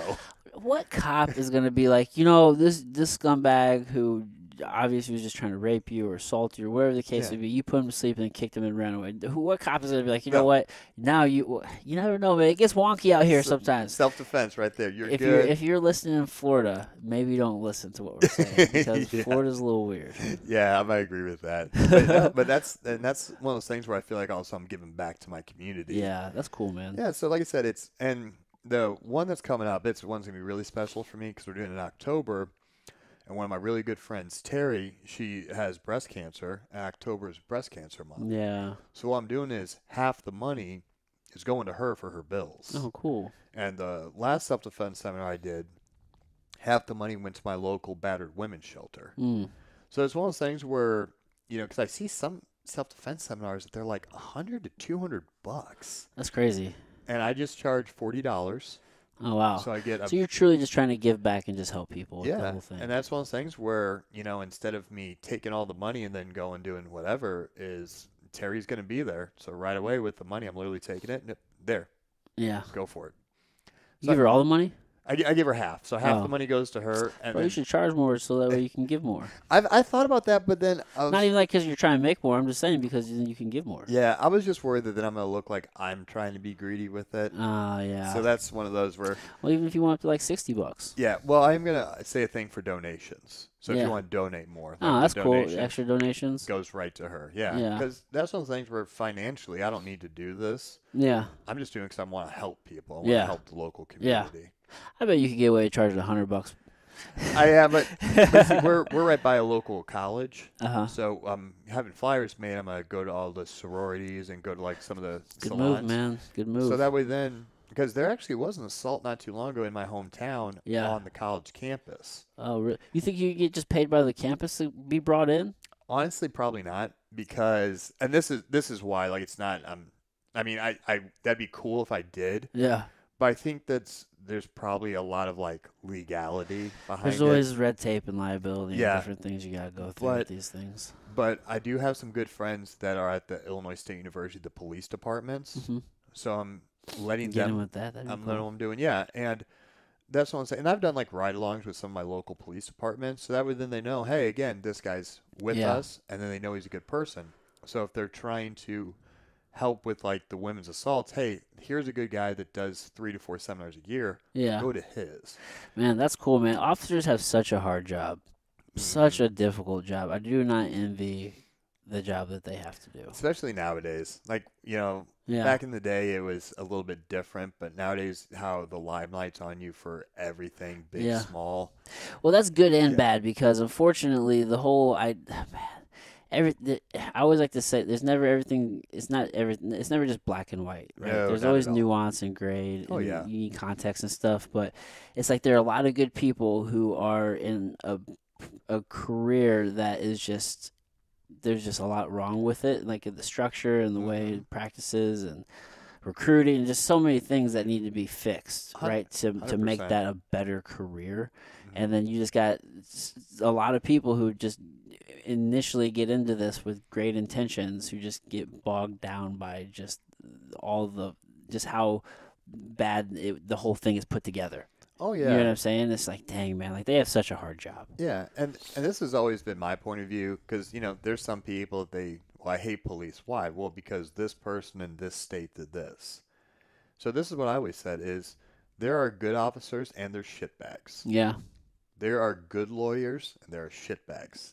There's great construction workers and there's shitbags. Yeah. There's great doctors and there's shitbags. There's always that. So I said it's hard for you to judge everyone as a whole because one person made a bad decision. And you got to think too, like, I have some friends that are lawyers. There's a guy that I used to be a bouncer with that's a great friend of mine. Yeah. He was, my lawyer when I bought my house, when I started my business, and he's a phenomenal guy. Like, do anything for him. He'd call me 2 in the morning on the side of the road. I'd come get him. Yeah. But I know some other guys who are lawyers who are the biggest scumbags in the world. Oh, yeah. and they're You get literally in the same building that my buddy's in. Yeah. And I'm not going to judge every lawyer because I know this one guy's a shitbag. Yeah. Because I know my buddy Mike, he's a great, wonderful person. Same with my friend Catherine. They're awesome people. You definitely get the gambit. It's just some careers can't have shitbags. Yep. Like that one. We gotta. That's why they gotta do better, like with recruiting and shit like that and training, right? Because you can't have shitbags as police officers, unfortunately. No. It's just one of those things, man. I definitely do not envy that fucking career. No, it's a tough career. It's tough. And it's a lot harder too to get on. Because I remember like where I'm at in Bloomington, Illinois, they used to have 200 to 300 people apply whenever they were hiring for like 2 spots. Oh yeah. Now they only get like 40 people. They probably have a hard time getting applicants these days. Nobody wants that pressure, man. Yeah, it's very unfortunate because it used to be such a great career. Like, give back to your community, lead by example. And there's some that still do. Like, I know there's a guy that's a local cop, and he's a great cop. I knew him before he was a cop, and he still was like a good human being then. He still is now. And now he does. He organizes stuff for kids where the cops are there. Some of the best humans I know are police officers. Oh, yeah. I roll with them on a regular basis at jiu-jitsu.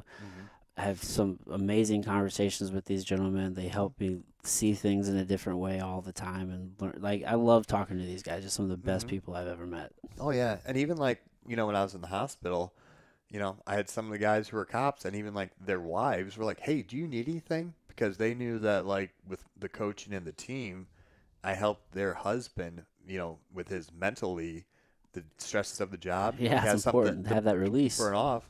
So now even, like, the wives are some of my best friends. They're like, hey, you've helped my husband out. You're down. What can I do to help you? They hooking you up with cookies and stuff, bro? You know what's funny? I did joke around, and on my social media I said, in the hospital, somebody bring me cookies. Yeah. So somebody did bring me a Chips Ahoy cookie thing. Oh, did they? But I never had one. And all my friends that were visiting, they're like, hey, let me get one. Did they all eat them? Then towards the end, when I could actually walk, I was like, son of a bitch. I asked for these cookies. I got them. I never even had one. That's funny. It's like you want it, and then once you get it. Yeah, then I was like, I can finally get up and walk. And then I was like, damn.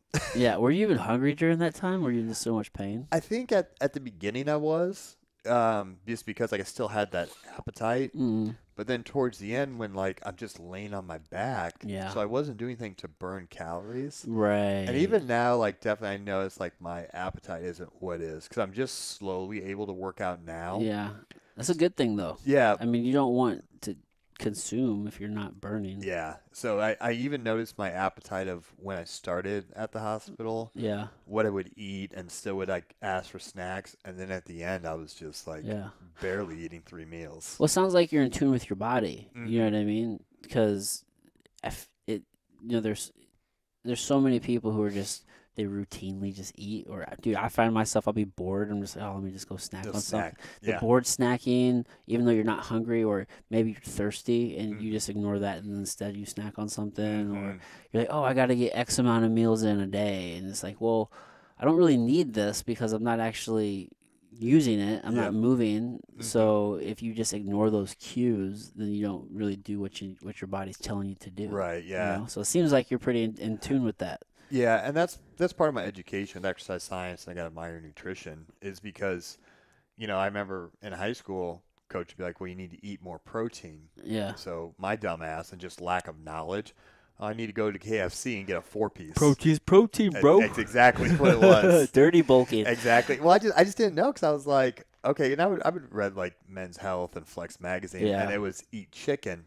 But I just didn't have the chicken and rice and broccoli. Yeah, that's all I just told you. didn't have the education. I was like, well, KFC chicken, right? It's fine. Yeah. Whatever. Not the grease or completely. Yeah, I didn't know. And then canola oil. Yeah, and then when I went to college and I had really good professors, and I would ask a lot of I totally was that annoying guy for like those classes. Really, I would ask questions and I told them, like, this is my plan after college. Did you play sports in high school and college? Or? Yeah, so I did. In high school, it was kind of funny because I did football, and then I went to boxing, and I did track, and I don't think I ever won a race in track. I did it just to do it, just to stay in shape. But there wasn't like a sport where you're like, oh, I did this all through high school? It's football, Football track, was your... And then... You did them both all through? Okay. Yeah, and then also, too, a lot of people don't know this, but 3 years, I actually was on a competitive cheerleading team. Oh, really? Yeah. So you were busy during that time with sports? Yeah, I've always been like that. And it was kind of funny because now that like I'm older, Uh-huh. and I was like one of the first generation of like the male cheerleaders, and I totally got some shit for it. Oh, for sure, bro. But I was like, even you go to cheerleading camp, there's a whole four or I five mean, hundred girls, and I was yeah, like, there's come that. on, yeah, There's that, and those dudes are pretty athletic. yeah, because I can do like, well, not right now, but like literally the week before I hurt this, I could still stand and do a backflip Oh, at really? 38. Oh, wow, bro. Yeah, and that was one of those things where I feel like at a young age, not being afraid to go against the grain and kind of do like this is something that's cool and interesting. Yeah, you like it. I wanted to do it, yeah. Yeah. And then still this day, jiu-jitsu is kind of weird because I tell people, I'm like, listen, you're going to be between a guy's legs. He's going to be squeezing you. He's going to try to like hold you, basically hug you until he can choke you. Yeah, it's a unique subculture. Yeah, it really is. And also to like developing my entire garage is a gym. Like I have squat racks, dumbbells, 5 to 100 kettlebells. That's not what normal people do when they buy a home. They want to have it for their car. Sounds amazing to during the me. winter. Yeah, but this is describe my perfect gym. yeah, like, and I actually did the math for my insurance. All the equipment I have almost cost the same amount that I purchased my home for. For real? I bought Priorities, man. Yeah. I love it. and then also too like to go with because I have a very good job career with my job, but then to also add on to doing a jiu-jitsu academy. Yeah, you have your second business right there. Yeah, it's third. Third business, yeah, because you already have the training. I have the personal training. I have a non-for-profit.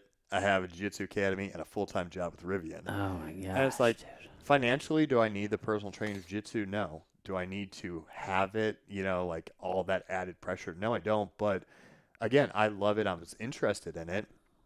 And so many people were like, you don't need to do this or it's dumb. And I was like, no, I'm going to do it. I love it. That's what you enjoy doing. And I was like, if I came into an abundance of money, I would get rid of my full-time job and I would just coach and personal train and be incredibly happy the rest of my life. It's not a bad move, dude. Yeah. And like I said, if things keep going the way they're doing, because I actually joined Pedigo during the pandemic. Oh, really? Yeah. It was one of those things where. How long you been training before you bumped into Heath? So I did MMA and jiu-jitsu for 5 years. And then when I got all done with college at Eastern Illinois, I was like, you know what? I'm done getting hit in the head. I have a winning record. I'd done pretty good in jiu-jitsu, and I had my blue belt. So I was like, I'm good. Let's pursue other avenues. Yeah. And so I did bodybuilding, strongman, CrossFit. I tried other things, but I still liked MMA jiu-jitsu. So I took about 7 years off. Okay. Not doing it at all. Yeah. And there was just something about it that was like kind of like it was drawing me back. Yeah. So I went to a school in my town, and again, haven't rolled in 7 years. I was submitting purple belts and brown belts. So I was like, I knew my level, and I was like, I am not a brown belt. This place is bullshit. Yeah, And probably I'm not a very good gym. not dropping a name, just saying this one wasn't for me. So 3 months later, I went to another school. And it was a lot better. It was a lot smaller. But I was like, you know what? This feels good. I'm going to give this place a shot. So I was there for about 2 years. Okay. And I got 4-stripe blue belt, won some tournaments, doing pretty good. And I wouldn't say I was like the leader on the team, but I was one of them. I'd say probably top 3, top 4. Okay. But during that time, I was bringing some of my friends who were interested in jiu-jitsu to the team. But because the coach is getting more money, started drinking more, showing up drunk. Smoking cigarettes right before he hit the door. Oh, damn. That's trash. And I was like, and we weren't even getting rolls in. Like, he would do a 30-minute warm-up, he would make shit up, and then we wouldn't even roll. Oh, gosh. I was like, dude, I have tournaments coming up. Like, we need cardio. And he's like, well, no, you just need to focus on the warm-ups. You'll be stronger. I was like, oh, man. And you're then an idiot. That kind of drove you to finding something. Yeah, so Tom Butler, he was under like the same affiliate I was, and then he circled back to Heath, and he was telling me about Heath. Mm. And during the time, again, pandemic time, I had shit to do. Yeah, so perfect time to go hit up Heath. Yeah, and I hadn't seen Tom in a couple years. Tom was like, "Why don't you come down and train?" And I had just won a tournament in Chicago. I won gold and gi, no gi, not a point scored on me. So I was like, "Yeah, I'm the man, right? About to get my purple belt." Went down there. I was getting my ass handed to me. It's a different breed. By white belts. Yeah. And I'd never done the 5-minute pass sweep submit drill. Mm.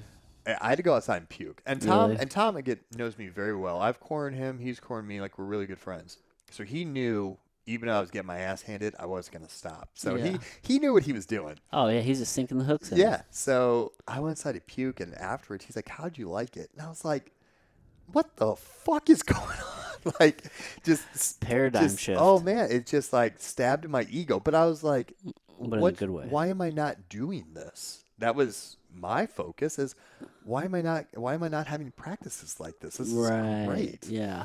And whenever he asked me, he was like, "What was it like the first thing?" The best way I can describe this, and again, I'm not politically correct. I just said, I was like, that first time I went there, I feel like I got worked like a cheap hooker. I was just on my back, just sweating, dying. Yeah. Like, it was unreal. Dude, the level of intensity there is not common in a jiu-jitsu gym. Yeah. So he was like, "You're always welcome back." So I started to come there every other week. Nice. And then it turned into every week. And then it turned into twice a week. And I had to drive an hour and a half. Yeah. Do a 2-hour practice, drive an hour and a half back. Yeah, I'm doing that now. I was actually debating on whether or not I was going to drive down tonight and maybe stay the night, but I'll probably definitely go tomorrow for wrestling. Yeah, and that was just one of those, I was like, this is what I need. And I was excited to go down there and train. Yeah. And then when I had to go train with my old coach, I was like, oh, I guess I'm going to go. And I Yeah. just felt like I was going because I was obligated. Yeah, and it feels good at Heath's gym. Yeah. There's just a community there, Yeah. a culture. Well, I was just driving to Tom's at Mattoon. And that's an hour and a half. And then I was like, okay, a couple of us, and this is during the pandemic, I had keys to another gym.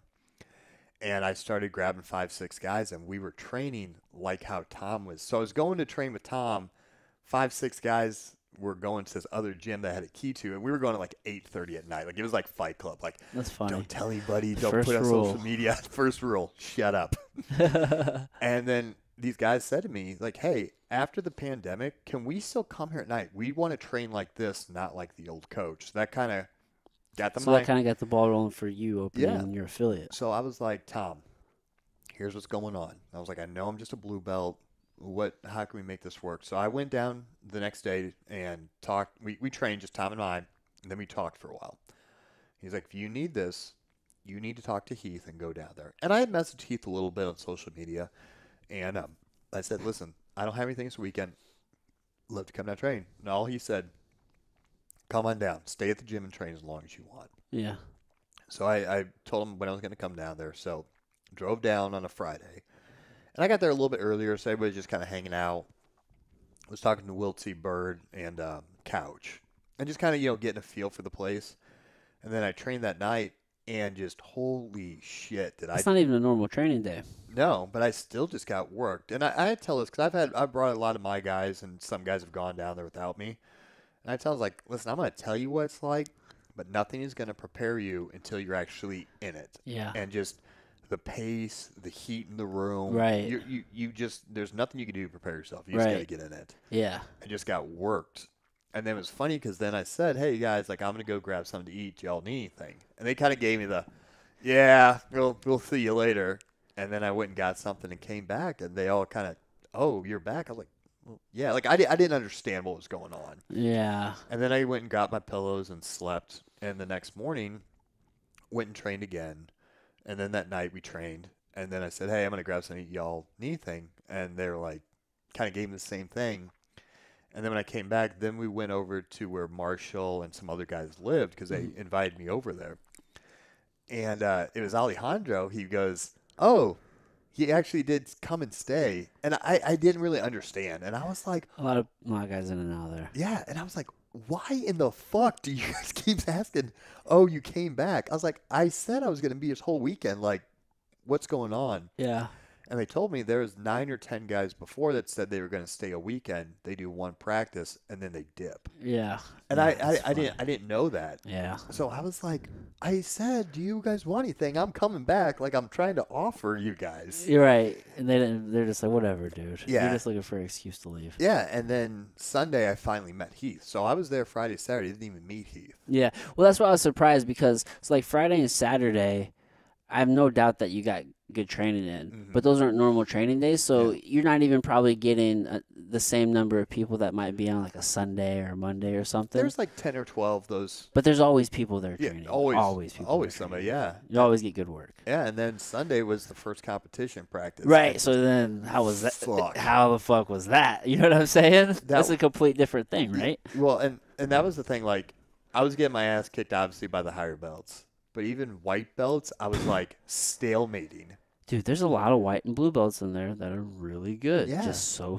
tough. Yeah. So Maybe not the best technique wise, but they're fucking tough. oh yeah, just tough dudes, and I loved it. So I got to meet Heath, and I think this is what and it was funny too. When I met, he's like, "Oh, you actually stayed the whole time." I was like, "Son of a bitch." Yeah. And I need to keep my mouth shut. Yeah. And then I was going with Wiltsey, probably like the third or fourth round, and we just collided heads. And so I have a little cut right here. Is that from him? Yeah. And I was like, shit. So I just grabbed a paper towel and was just kind of holding it. So Heath went over to me, being somebody that actually stayed, and he was like, "Oh, are you okay?"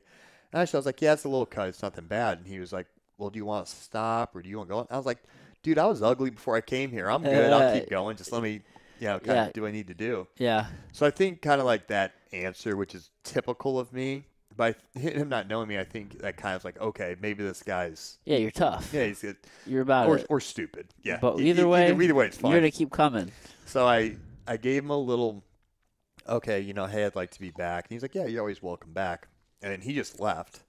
So I sent him a message on Facebook, and I said, "Hey, I'm home back in Williams, had a great time." And then I told him, I have a couple guys from my old academy, and we're thinking about leaving and starting our own thing.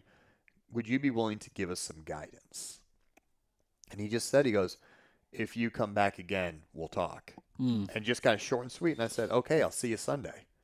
So I came back the next Sunday, and I brought 2 guys with me. Yeah. And he was like, "Oh, you really did come back?" And I was like, "Yeah, I told you I was going to. I was in." That's Heath. He's a Jedi mind Yeah. player. So it was funny. I said, "Hey, I'm back.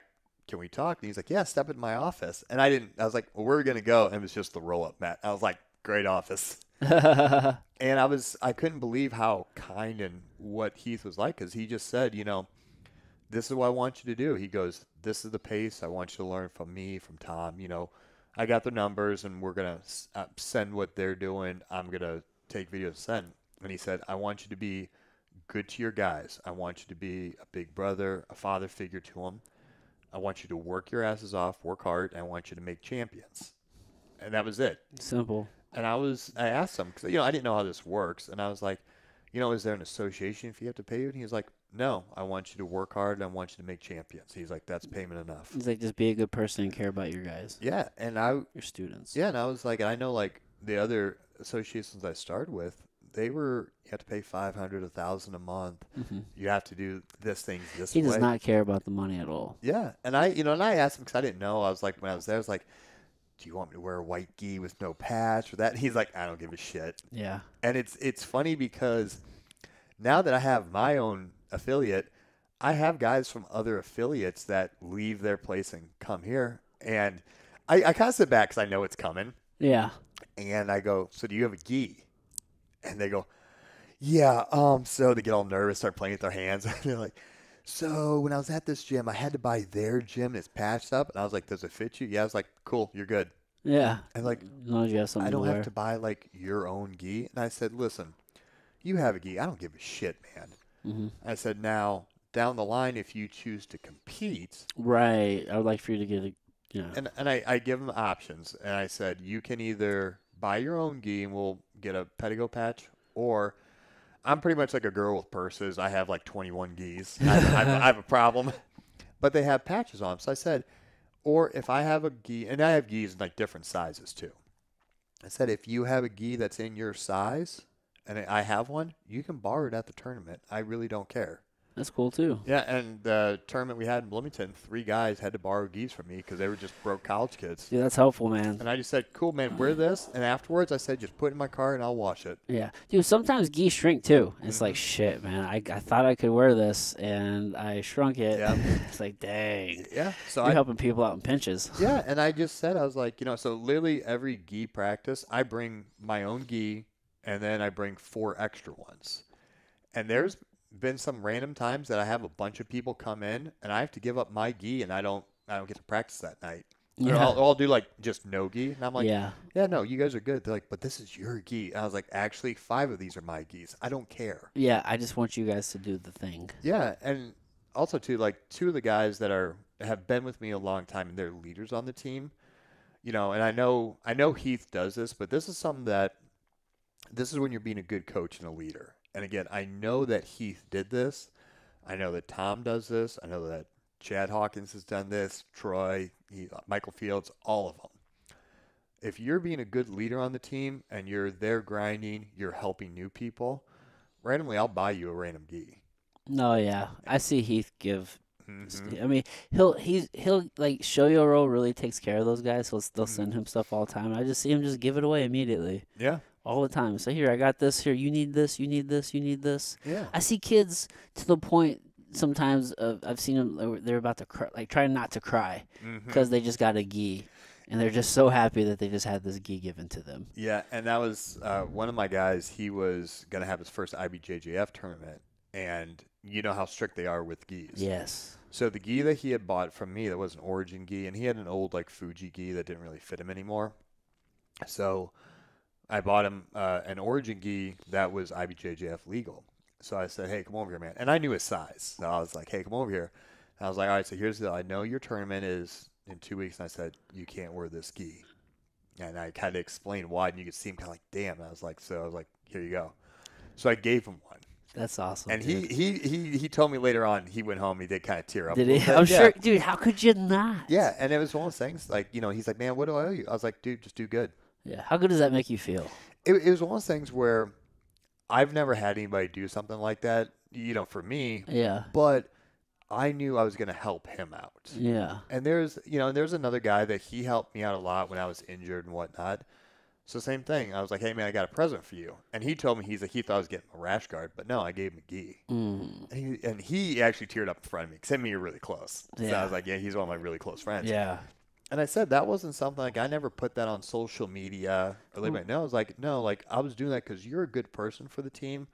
I want to show you how much I appreciate you. Right. So it really didn't have anything to do with how good it made me feel. It was more I want him to know you're being a good person and I acknowledge it. Yeah. So I want to give you a gift of this. But you didn't feel good? I mean, it was more like I'm glad that how happy they were. Yeah. That made me feel that because something I tell the guys, like, I don't like being called coach. Okay. I was like, no, just call me Jared because Yeah. I don't want to think this is my team. This is our team. So it made me feel more good that I could see like the emotion because they realized this is our team. You just like that it made him feel good. Yeah, that was more important to me that they feel responsibility and a Oh, yeah. closeness to the team. Right. 'Cause I guarantee if like somebody really fucked over Heath wouldn't have to say anything. I guarantee half that gym would go find that person, fuck him up. Culture is important, man. And I feel like that's how it is at our gym, Mattoon, and any of these other gyms. Like if somebody really did something wrong to one of the gym owners or one of the leaders on the Pedigo team, man, half the team's gonna go take care of business. Yeah, man, culture goes a long way. Everybody looking out for each other. Yeah, because it isn't like this blind loyalty of, oh, you're part of this team, so you have to be. Like that isn't something that's like demanded by Heath or anybody else. It's just how it is. So we're just a tight knit bonded group. Yeah. Like the last year's No Gi Pans in Texas, we all stayed in Troy's gym. Yeah. Like it was so much fun. And Yeah, that's the move, dude. yeah, and I remember I was telling this girl that I was previously talking to. I was like, yeah, you wouldn't have liked going to Texas with us. Probably not. And I was like, we literally slept at the gym, had an air mattress. And she's like, what'd you guys do for a shower? I was like, well, there's a hose out back. And just stayed in my underwear, hosed off, soaked up, and hosed off. And she's like, It's good enough. that was your shower? I was like, it was so much fun. I was like, those are the experiences, man. Yeah, and I was like, my previous 2 teams, if I wanted to go to Pans in Texas, I would have been traveling by myself. Yeah. And then, Did you ride down there with them? so when I went to Florida, the first one, I flew by myself, but then I stayed with them. And then when I went to Georgia, I actually went down with the Wiltsey brothers. Nice. So that was kind of fun after they warmed up a little bit. Yeah. And then when I went to the Texas one, a guy from my gym who's a white belt, he went with and stayed with. Oh, okay. So he didn't compete, He just But went. he said, I want to know what it's like to be with everybody. I want to know what it's like to see a big tournament. And he was so helpful that like he was helping guys get ready, stretching them, warming them up in Oh between, like yeah, massaging. So it's like even though he wasn't competing, still part of the he team. wanted to be a part of the team. Yeah, And it was so great that he got to be a part of that. that is cool. So that's where I know that I'm doing like a small minute because I'm not even going to try to act like I'm on Heath's level because I'm not. If I can be a quarter of what he is as a coach, I'm going to be a successful coach. And I feel like my friend Tyler that came with us to Texas, he's starting to realize what I'm trying to be a part of. Yeah, And I do feel like I'm part of the team, but I'm not like the full-time guys, but what I'm trying to right. emulate. And he sees that now. And there's other guys that on my team that they just on their own drive down and stay at Mount Vernon, drive down, go train with Tommy. And it's awesome because like you guys see what I was doing, and now you guys want to be a part of that also. So it's Right. like I love seeing that. That's really cool, man. Yeah, just keep it going, right? Just Mhm. build something that continues to help people. Exactly, because there's a lot of gyms like how much gyms cost. Jiu-jitsu Yeah, gyms, it can get it's expensive. ridiculous. Yeah. And charging $50 a month, You only charge $50 a month? just charge 50. Dude, you're crazy cheap. Every other place in town's 150. Yeah, you want to talk about accessible. Yeah. Can't beat that. No, we have the largest in my town because I was kind of a little shithead, and I I called every gym and I said, "How big's your square footage?" 500, 600. I ordered 1,000 square feet of mats. Immediately, you're like, we're going to have the most mat Yes, space. that was big. I was like, I really much wanted to have the largest mat space and the cheapest rates. There you go. Because for me, all my guys have said, why don't you charge us more and get bigger mats? And I was like, I don't need to charge you guys more. There's no reason to. So why would I? I mean, economics would say otherwise. But honestly, like I said, financially, I don't need. Well, yeah, Yeah, because you're yeah. not using the gym as your main source of income, No. right? So it's not. So I guess you wouldn't have that need, right? Yeah, I have no need to. I mean, if you're living off the gym, though. If that, then the- that might be a different thing. Yeah.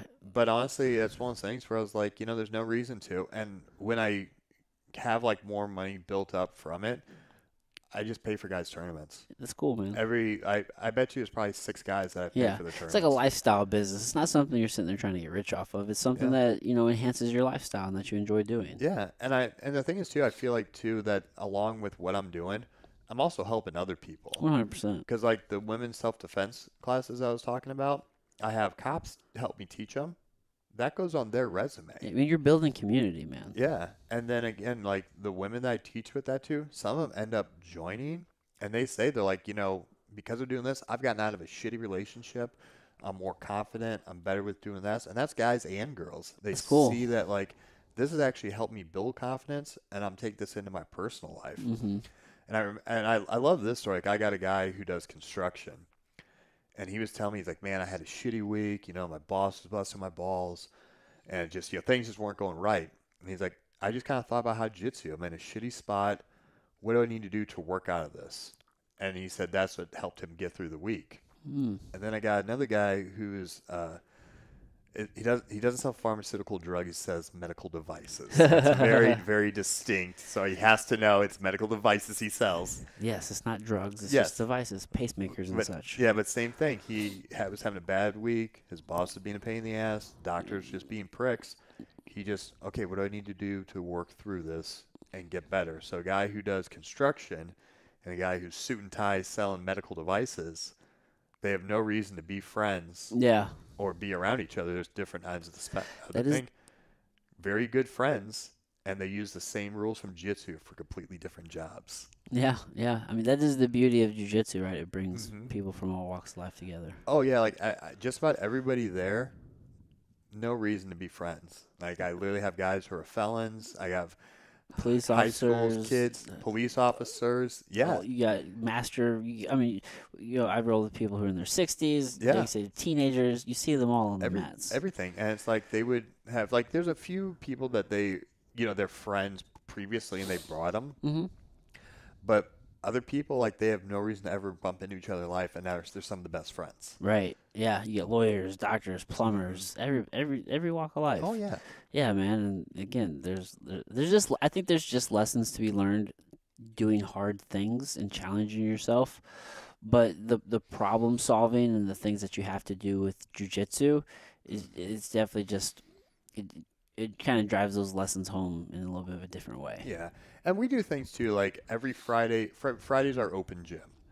So, I tell people, I was like, you do gi, no gi, and that's open. So I even have people from other academies come to our Friday night practice. That's cool. Yeah, it's like, I don't charge for a Friday night. Just come in. Just keep it open. Yeah, and all I tell people, I was like, my rules are train hard, don't be an asshole. Pretty simple. That's it. You'd think it'd be Yeah. it'd be more A few simple for people, some. I have to give them the no slamming rule. You get one free one. That's like, if you do that again, Yeah. there's gonna be issues. Yeah. But after our open gym, we always go out to eat.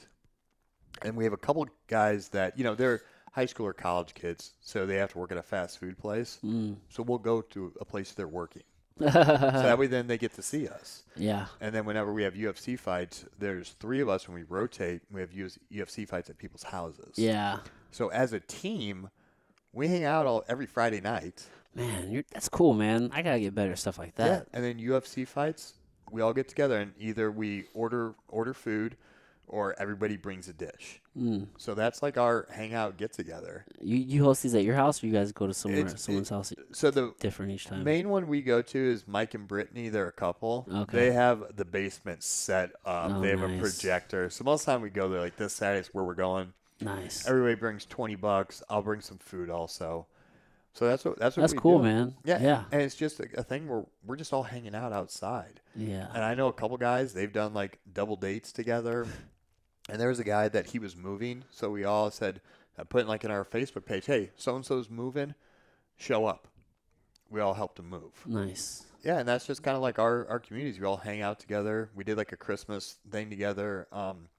The other thing we have coming up, so my birthday's on Halloween. Oh, cool. So it's a great thing. And I totally stole this idea from Jiu-Jitsu, Nick Aldine out in Kentucky. Yeah.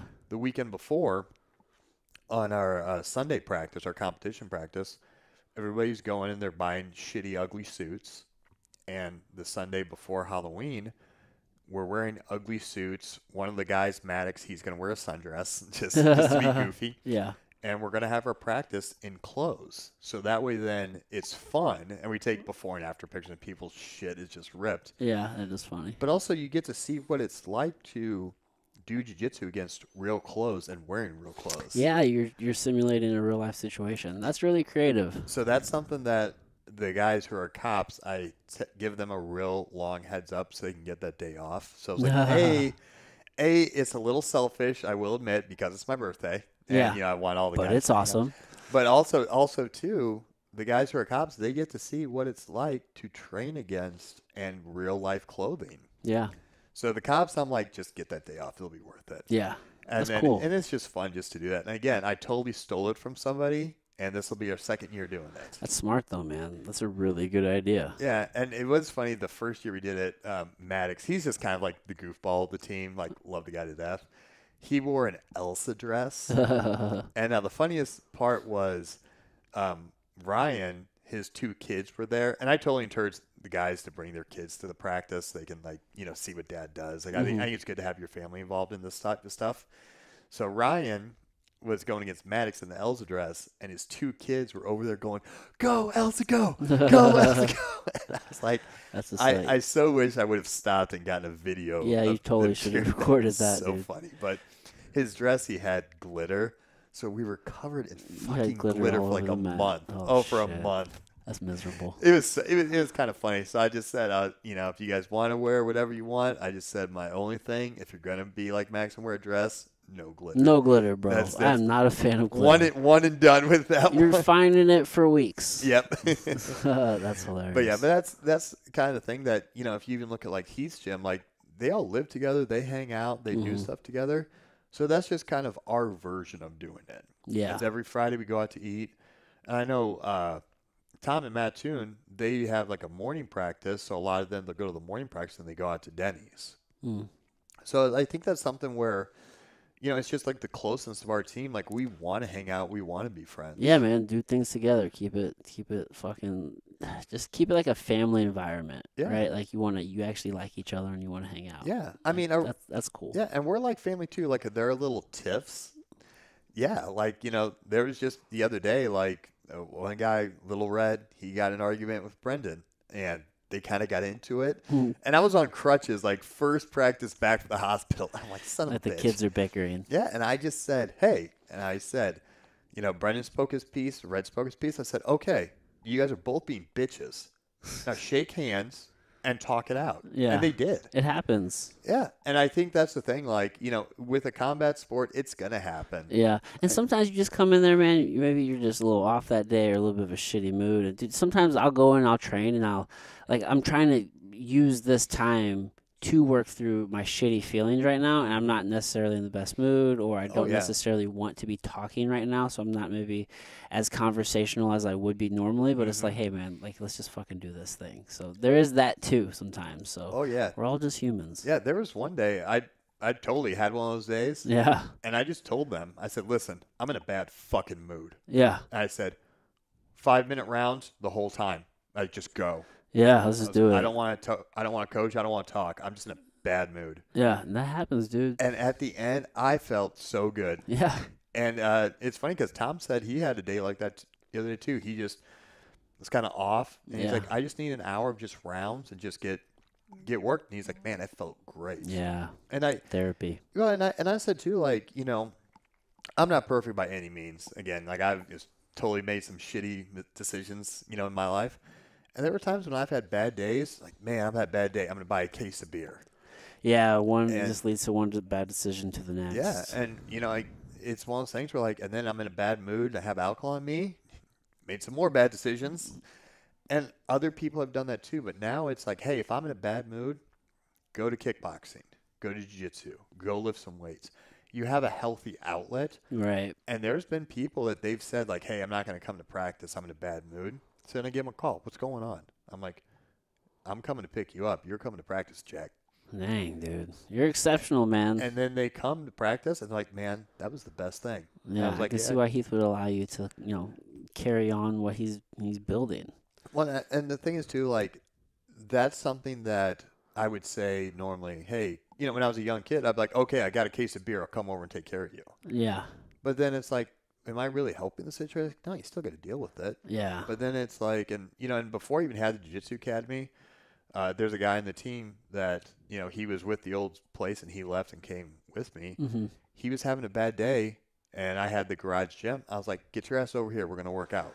Yeah. So it's like, I already kind of had that in me, but then I had a different outlet for them. Yeah. And I've had guys that say, hey, they've had a bad day. Come over here. I'm going to give you a workout. Hey, we're going to go to practice and we're just going to work it out. Yeah. And that's what Heath does with his guys. So it's just, again, like I said, by no means am I ever going to say I'm on Heath's level, but I like to think I do have some similar attributes. Well, I just wouldn't imagine, if I started a team, right, and then I have people who want to become affiliates of it. I mean, of course, I would just imagine that you're going to want to make sure that those people align with, at least a few like core key areas, right? Right, the And- ground level. Yeah, you know what I mean? Like, you want to make sure you have the same values to a degree, right? So, like, from the amount of time that I've been at Heath's, from what I can tell, is that he just really cares about people. Oh, yeah. And he just wants to help people. Mhm. And it's always people first. Mhm. So I can't imagine anybody who's affiliate of Heath's not also probably holding that same value. I agree with that too, because I feel like every person, because anybody who owned an affiliate or has spent some amount of time with me within the Pedigo team, when they knew I was in the hospital, man, I was getting texts, Facebook messages left and right. That's awesome. Yeah, and that was one of those things. Like, it really did make me realize, like, man, I'm part of a good team. The people Yeah. actually do care. Right. And guys from my affiliate, they randomly showed up at the hospital, and I didn't even know they were showing up. Mm. And there actually was a guy from Mount Vernon that his kid was playing in Peoria, which is about 45 minutes from there. Uh-huh. On the way back, he stopped at the hospital. Oh, man. See, that's so awesome, man. And It's that's like, and I would have never met him if it wasn't for Heath. right. And he randomly stopped by. And I was like, that's awesome. Like, I haven't seen you in months. Right. And you're nearby and I'm in the hospital. You're going to stop by. Like, that's Yeah. saying something. That's super cool. That's Yeah. the kind of shit that we need in the world. Yeah, and that's the stuff that, like, I would have never known that guy, wouldn't have been friends. But through Heath, that's how I met him. And he Right. stopped by and spent like an hour and a half with me. And, with the limited amount of time I had or what I could do, having somebody come and talk to me for an hour and a half that's within the jiu-jitsu family, Yeah. thank God. Yeah, it was probably a godsend in that Oh, I moment. loved it. Yeah. Well, it was funny too because one of my nurses that I had pretty frequently, she's like, "You know a lot of people." You're so popular. I was like, "I'm not cool, but I do know a lot of people." Yeah, I get that feeling all the time. Yeah. My fiance tells me, she's like, God, you just know so many people. I'm like, I guess. I mean, I think I just connected with a whole bunch of people through these different things. I mean, especially being in like MMA and martial arts and different things, just like I said, it brings so many different walks of people. Yeah. You just happen to connect with all these different people in different walks of life. It's it's super cool. Yeah. And It's not anything special you're trying to do. No, and also too, it's a very small community. The jiu-jitsu, MMA, it's a small community. Right. And I'll say this too, 95% of anybody I've met jiu-jitsu, MMA, they're good people. Yeah. Like there's a couple that I'm like, you're a shitbag. For sure. Yeah. Like there's a but it's very, very few. Mm-hmm. Like if I go to a tournament, I'm gonna talk to just about everybody. But if I've previously had a bad experience with you, I'm just not gonna converse with you. But that's Right. fine. And they're the people too that most of the time they're there by themselves and they don't really have. So it's more Right. the individual, not the sport. Right. Yeah. My absolute favorite thing about jiu-jitsu is the community. Mm-hmm. Just in general, it's just a lot of good people. Oh yeah, like there's this guy Chris. He's in Chicago. He's a Carlson Grayson guy, Okay. and we've gone against each other a couple times. And him and me, it sucks because we are always the first fucking match. Oh. I want to go against him like later down on. the Like, line. can I see in the semis or finals? Yeah, but after every single time after we're done with each other, I got one of the higher end Theraguns. So I like massage my forearm, take a drink of a carb and BCA powder, and then I go over to him and start hitting him. Oh, nice. And then it just happens to be like a lot of times when we've gone against each other, I don't have a coach or he doesn't. So you guys coach we each coach other? each other. Oh, Get done beating the shit out of each other. Do you know who Major is? Yeah. That's what it sounds like to me, is Major. That's what he does. Every time he goes somewhere, he's making new friends. Yeah. It's just all about making friends. I love that man. He's Yeah. so awesome. Such a nice human. Yeah, because I just kind of met him through social media, kind of like how you and I met. It's like, oh, your team's going to add you. Yeah. And then when I finally meet you, I'm like, holy shit, like, I wish I was friends with you 10 years ago. I don't know. Sometimes I forget how, like, you follow people on social and you feel like you know them for a really long time, or I know of somebody for a really long time through the gym, and I'm like, damn, how long have I known you? Like, I forget. Yeah. Just the time is just so weird. Because I know, like, I added you through social media, but I didn't actually meet you until it was Pans. Yeah, I saw you at Pans. Yeah. I feel like I knew you, though. Yeah. 'Cause I was just like, oh, yeah, you're part of our team. So I just kind of started talking to you, watched you compete. And honestly, this is the longest conversation you and I have had. Yeah, it is. Yeah, it's one of those things like, oh, yeah, he was a good guy. Because, I followed you, what you're doing, what you're talking. I was like, oh, yeah, he's a good dude. Yeah. We're good to go. Social media is an interesting thing, man. I've definitely met some pretty cool people through there. Oh, yeah. And when you add jiu-jitsu to it, it's like it kind of gives that focal point to connect with other people. So it's really cool just to meet everybody. Oh, yeah. And I'll tell you this, like, when I was a younger man, I wanted to like everybody and everybody to like me. Yeah. But now, like, I try to use my social media as the best to, like, positively influence people or help people one way or another. Yeah. And then, again, you just have those people that are mean and hateful. Mm-hmm. And they're like, why do you put this? Like, nobody cares. I'm like, yep, block you. Yeah, Yep, I don't need that negativity. I am so quick nowadays just to snip. Like, 100%. like, oh, you suck. Bye. Yeah. Like, I do not care at all. Life's too short for that nonsense, dude. Yeah. And like I said, there's some people, they're just, every day, they're just upset at the world. And I'm like, cool, go do your thing, man. Yeah. I don't need you. Yeah, man. Some people are addicted to just drama and just that negative energy. I feel like this, and this is just my take on it, this is like the little bit of psychology I know. Mm-hmm. Like, I feel like when I'm trying to be positive, talk about good things, then I truly do have a better mindset. Yeah. And I think there's people that, for whatever reason, they are negative so much and so Yeah. often that that's just their mindset. Mm-hmm. But also, that's their only way to know how to get attention. Yeah. Is boo-hoo, feel bad for me, point out this person's flaws. It's just boom, boom, boom, hit him. Yeah. What did that prove? What did that solve? Yeah. Like, nothing. It's just you're trying to be negative even by putting it on somebody or just feeling bad for yourself. Like, that's not the type of person that I want to be or I want to Right. be around. So it's like if Right. you want to be like that because forever you feel like that's the way to be, cool. That's your decision. I don't need it. See ya. Yeah, 100%, man. Yeah. 100%. I'm all about the positivity, Yeah. dude. Because what we focus on, like that's truly what's gonna create the reality that you're living in. Oh yeah, and that's why like me like I'm a nerd. I like to read, and I know we had to talk about this. And that's too, like, I feel like when you read certain things, it gets your mind going in that flow. Right. So that's why I like to read, like, the coaching books, the sports psychology, the athletes. I like learning and reading about that stuff because what did they do? And even, like, and I also read a lot of autobiographies with, like, the military. Mm-hmm.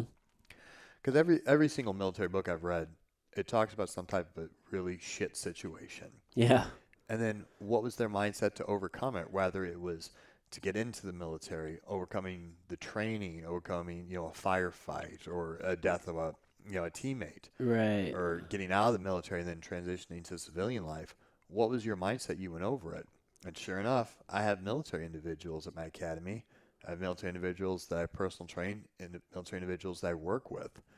So if I'm able to see, hey, this guy came over this bad, time in his life from me reading a book, Yeah. if I see a friend of mine that I'm coaching or a coworker, just so I'm friends with, they start slipping, I someone have an educated idea of what they're going through that I'm going to try to help them. Right. And I would much rather be like that instead of somebody who's negative, be like, oh, well, boo-hoo, feel bad for you. This person's like that too, and fuck them. Like, dude, you're just adding fuel to the fire of negativity Right. instead Yeah. of trying to start a new fire of positivity. Yeah. So that's my mindset also with being a nerd and reading books because I want to learn and develop to help enlighten myself and also help enlighten others. Yeah, that's a really good perspective. I've never really thought like that. I mean, I've always kind of taken it on how can I apply it with myself, but it sounds like you're kind of going from the perspective of just gaining just insight about human experience in general, so that way you can even help other people with that. Yeah. That's important. Well, so even like the book Extreme Ownership that, kind of referring back to.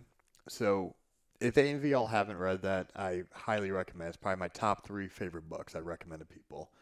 Is the chapters are divided up that Jocko or Leaf is going to explain. This is a situation that happened in the SEAL teams in the military. Right.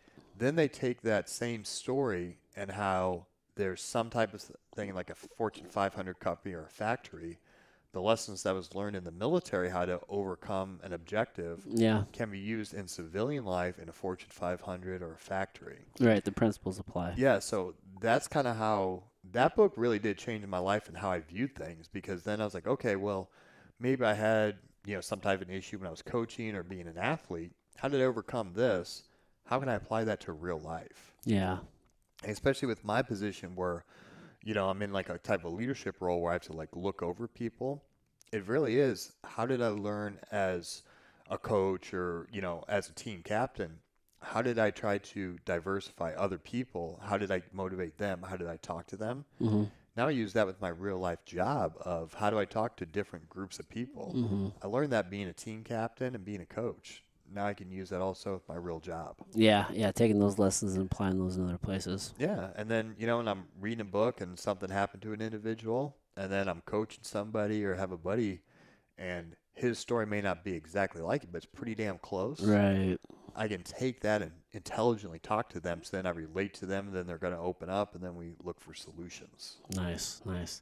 Man, dude. Well, it sounds like you're doing a lot of cool shit with your gym, dude. I'm trying to. Again, I got some good people in my life that are great examples that Yeah. I'm trying to follow in their footsteps. Well, just your community in general, not even your gym, man. Yeah. I mean, between the seminars and working with, police officers and everything with your team, like, man, that's some really cool stuff that you got going on up Yeah. there. Well, it's just one of those things where it's like, I do genuinely like to help people. I think it's just something that this world, it's so much selfishness. And Yeah. I think that trying to help people, that's why not? Like, this Yeah. world needs more love and more help. We definitely need more of that. Yeah. And that's just one of those things where, again, some days I'm like, God, what the hell am I doing? Why am I doing this? And then when I go to the practice and see everybody doing everything, everybody's happy. I go do these seminars, and then somebody gets a hold of me a couple months later on how it's helped them. Then I'm like, okay, I am doing the right thing. Nice. But there's some days, like I'm like anybody else. I'm like, what the fuck did I get myself into? Why am I doing this? Dude, yeah, I know that feeling. That's like the especially with just the life of an entrepreneur. Yeah. But then when you sit back and think about it, you're like, yeah, I am doing the right thing. You're on the right path. Yeah. But there's some days you're like, fuck. Uh, But then when you hear the good stories, you're like, okay, that's the drive to keep doing more. yeah, it's all worth it in that moment. Exactly. Nice.